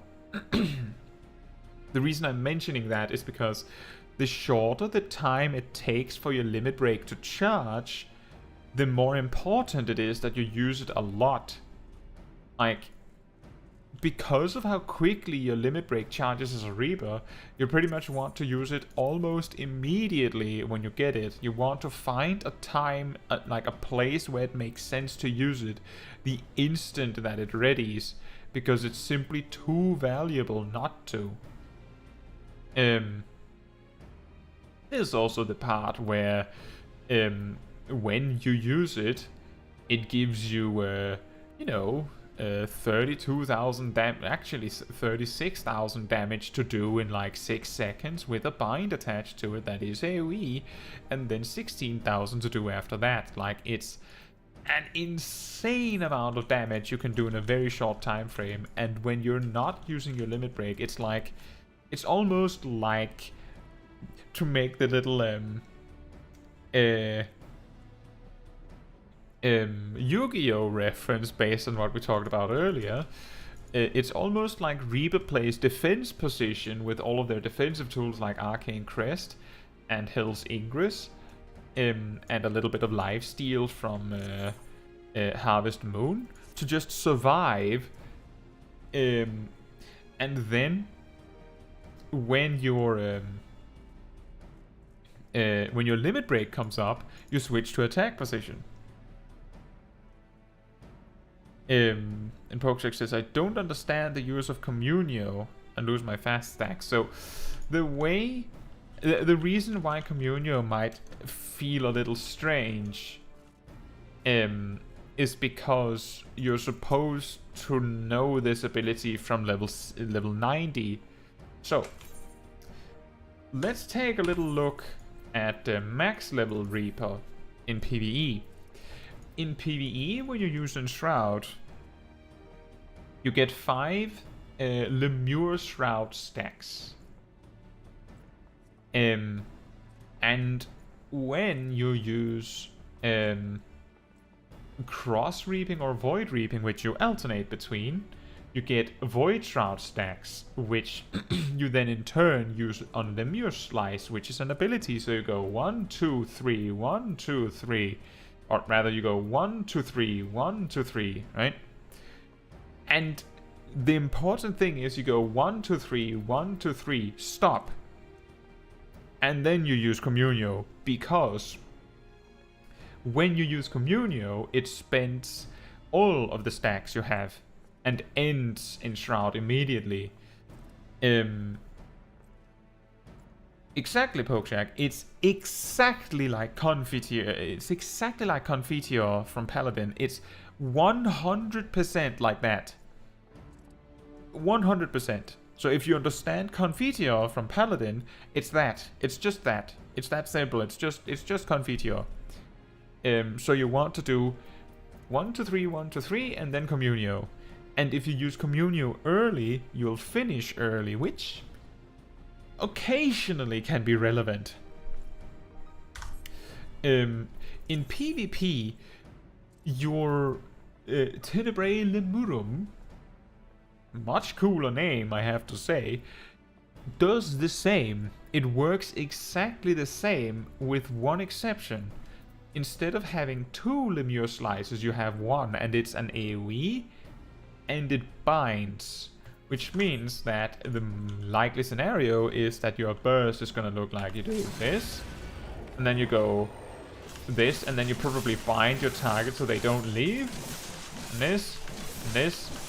And then the difficult part is, because you're in PvP, you don't have a job gauge anywhere to tell you how many stacks you have left. This is why when I'm doing PvP that my buffs are here, because then my Enshroud stacks would be here, right? Yeah, exactly. Because Lemure Slice replaces Grimswathe, you may benefit from making sure that you have used Grimswathe before you switch in, but this is PvP. You're probably not going to be missing Grimswathe during Tenebrae Lemurum. But it's the same game plan. It's 4 reaps and then communio. And then optionally a slice. Technically it's not optional because you want to use it every time. Every single time.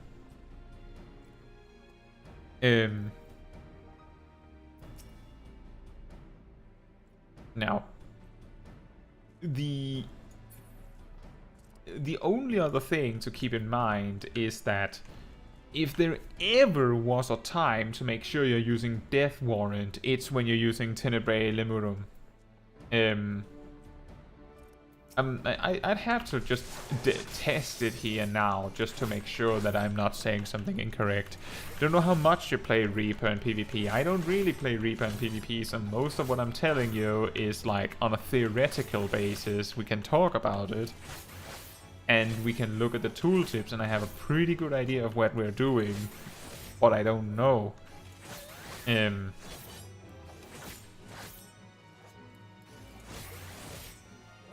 We've done Reaper twice in Frontline, that's okay. So, we have Tenebrae Lemurum, so what we know is that Death Warrant is an OGCD. And it makes it so that when it runs out, it will do 50% of the damage you did when it detonates. Now, aside from Plentiful Harvest itself, your strongest attacks are Communio. Literally, it's just Communio. And then, Void Reaping and Cross Reaping do the same damage as all of your other good attacks. And that's like all of your good attacks do 8,000. So that means that the best way to maximize your Death Warrant is to get Communio in it and as many reaps as you can, and optionally Lemur Slice, right? Now, it takes 6 seconds to do 4 reaps, and it takes 1.5 seconds to cast Communio, so that means that you can only fit 3 reaps and Communio if you want to do all of that. So that means that your biggest possible burst you can probably do reliably, and I say reliably because Plentiful Harvest with a lot of stacks would do 20,000 damage, but you can't rely on that. But what you can do reliably is do Tenebrae Lemurum, 1 Reap, Death Warrant, 1 Reap, Lemur Slice, 2 Reaps, and then Communio. And let's demonstrate that. So we do Tenebrae, 1, and then Slice, 3, 4, and boom. And then it does 22,000 extra. I think that's the biggest burst you can do. Now, that's very specific. You will probably not be able to do this consistently very much in Frontline or Crystalline Conflict, because you have to like line all this up as you're, you know, fighting a human player.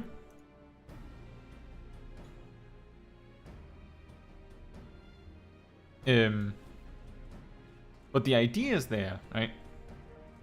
So that's why I'm saying that that Reaper is very complicated. If you're out and about and just fighting someone and your limit break is not ready, the best you have to work with is like I believe it's like something to the effect of you do Soul Slice, and then you do, well, let me just do this instead. So you're just messing around, and then you do your Death Warrant as late in the GCD as you can, then Soul Slice, Grim Swathe, and then you do the double 1-2 here, and then you can just finish with Harvest Moon like that, and that's 18,000. You could actually have added Harvest Moon to the big burst I showed before, because apparently that's an OGCD. Why is it an OGCD? But That's generally the thing. When Death Warrant becomes available, if you stack a Soul Slice, Grimswathe, and 2 hits of like Gibbet and Gallows, and then Harvest Moon, that's as big as you can do, as you can make it, like in general. Let's just see how much damage it does if we add Harvest Moon to the Communio Burst instead. I'd like to know. We need the science. And then we go here, and then 1, 2, and then harvest. And boom.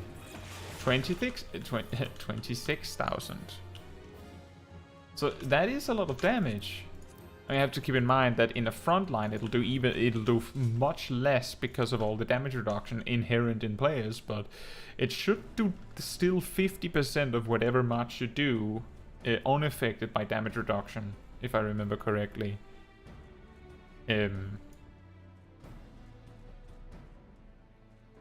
Anyway, that's a lot of talk about Reaper. Maybe we should try Reaper next time. I don't even know which frontline we have next time. We might do something else, I don't know. We'll see when it's a little closer. I guess there isn't a lot of other questions. Are you still enjoying Reaper in PvE, Pokeshack?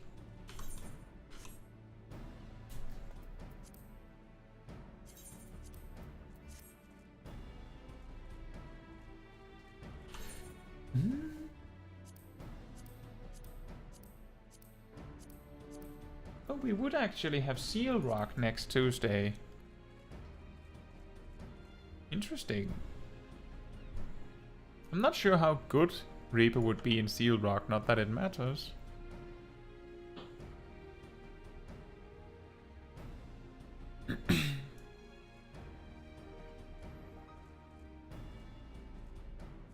Pokeshack says, I don't have any questions, but I do have a fun fact.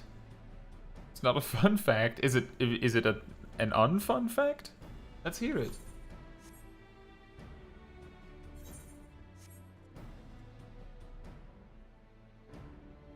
It's a curiosity.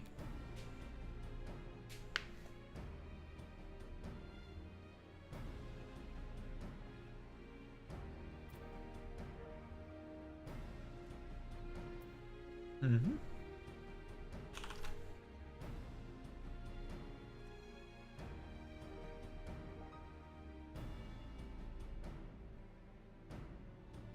You remember the comment I wrote yesterday for the tank video? Yes? About how every job learns something at level 72? Or every tank?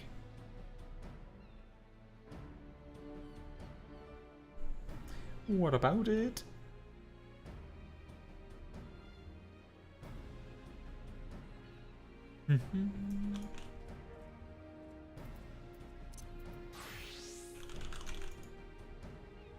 You wrote that because you see all the skills of all jobs between level 70 and 80. Hmm?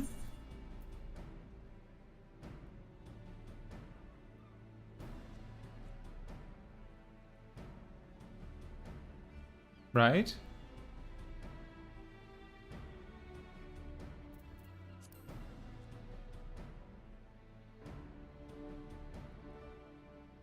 Is there more?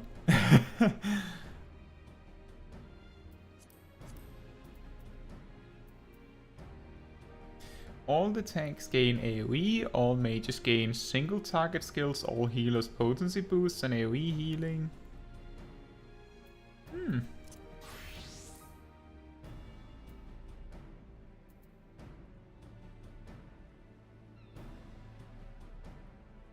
Except Astrologian, which obtains a single target heal.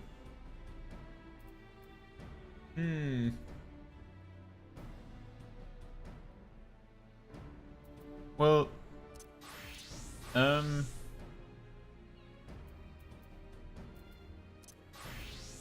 let's talk about that. Black Mage gets Despair, which is a single target, and Xenoblasty, which is single target. Red Mage gains Reprieve, which is single target, and Summoner gets Tri-Disaster, which is AoE. But it's very complicated. I guess each role has a specific outlier, right?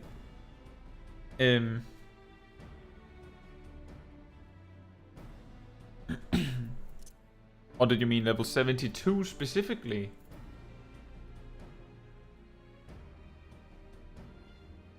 Do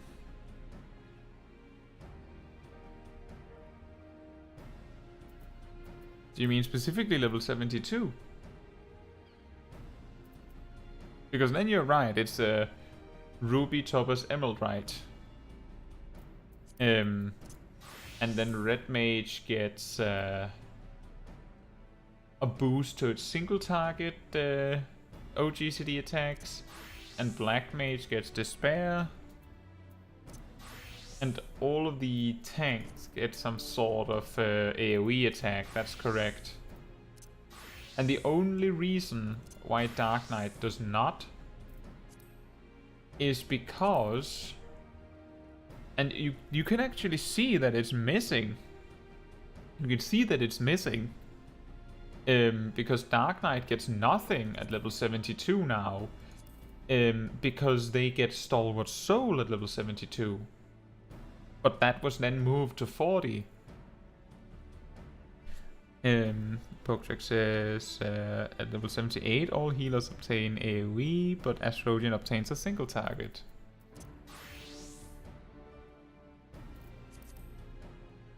Oh yeah.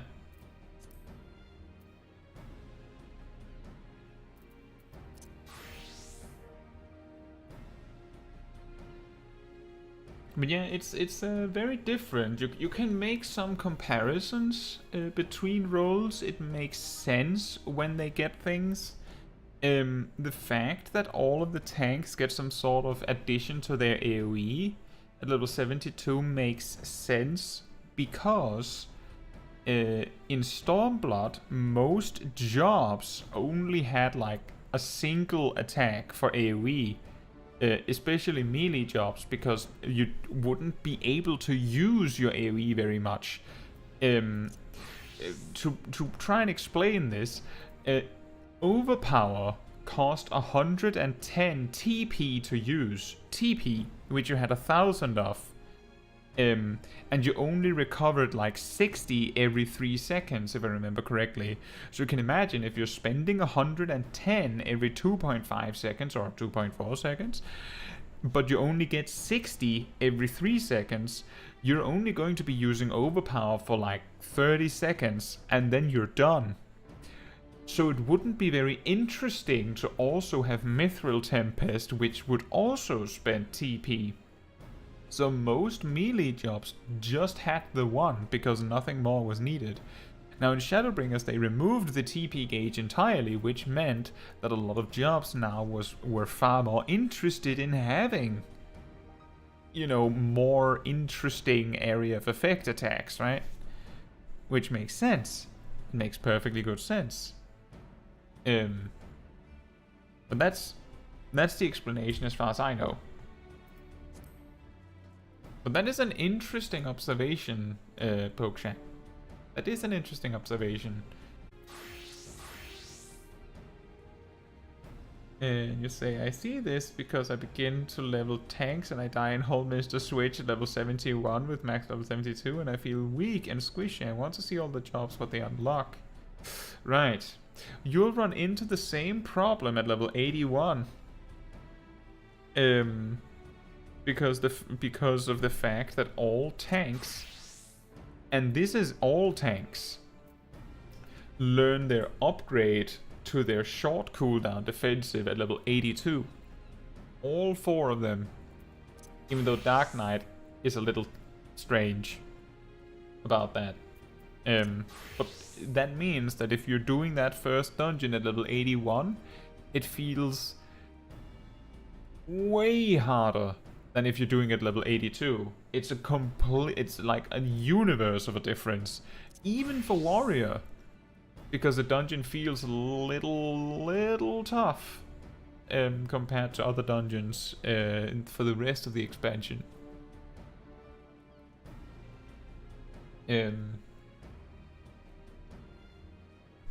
But I would not recommend that you look up the dungeon. I would not recommend that because it's very interesting story-wise.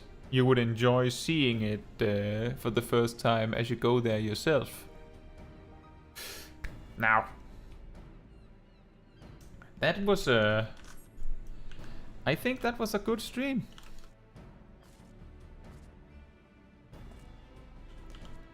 When I play Dark Knight in my main quest, I think I don't feel it because level 72 skill doesn't exist. Yeah, exactly. You had it all along. Imagine not having Stalwart Soul until level 72. Oh boy. Now, that was a good stream, and I was very glad that there was actually a lot of people tuning in throughout the stream, and that's way more fun that way. Thank you all so much for watching. Those that are still here, maybe quietly listening in, thank you so much for watching. That I actually really appreciate you being here too.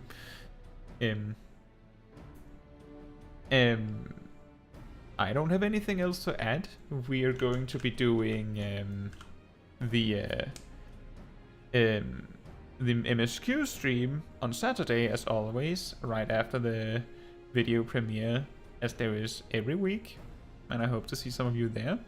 Other than that, good night, or good morning or afternoon, depending on where you are in the world.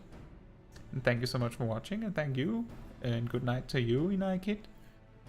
See you all very, very soon. Good night. And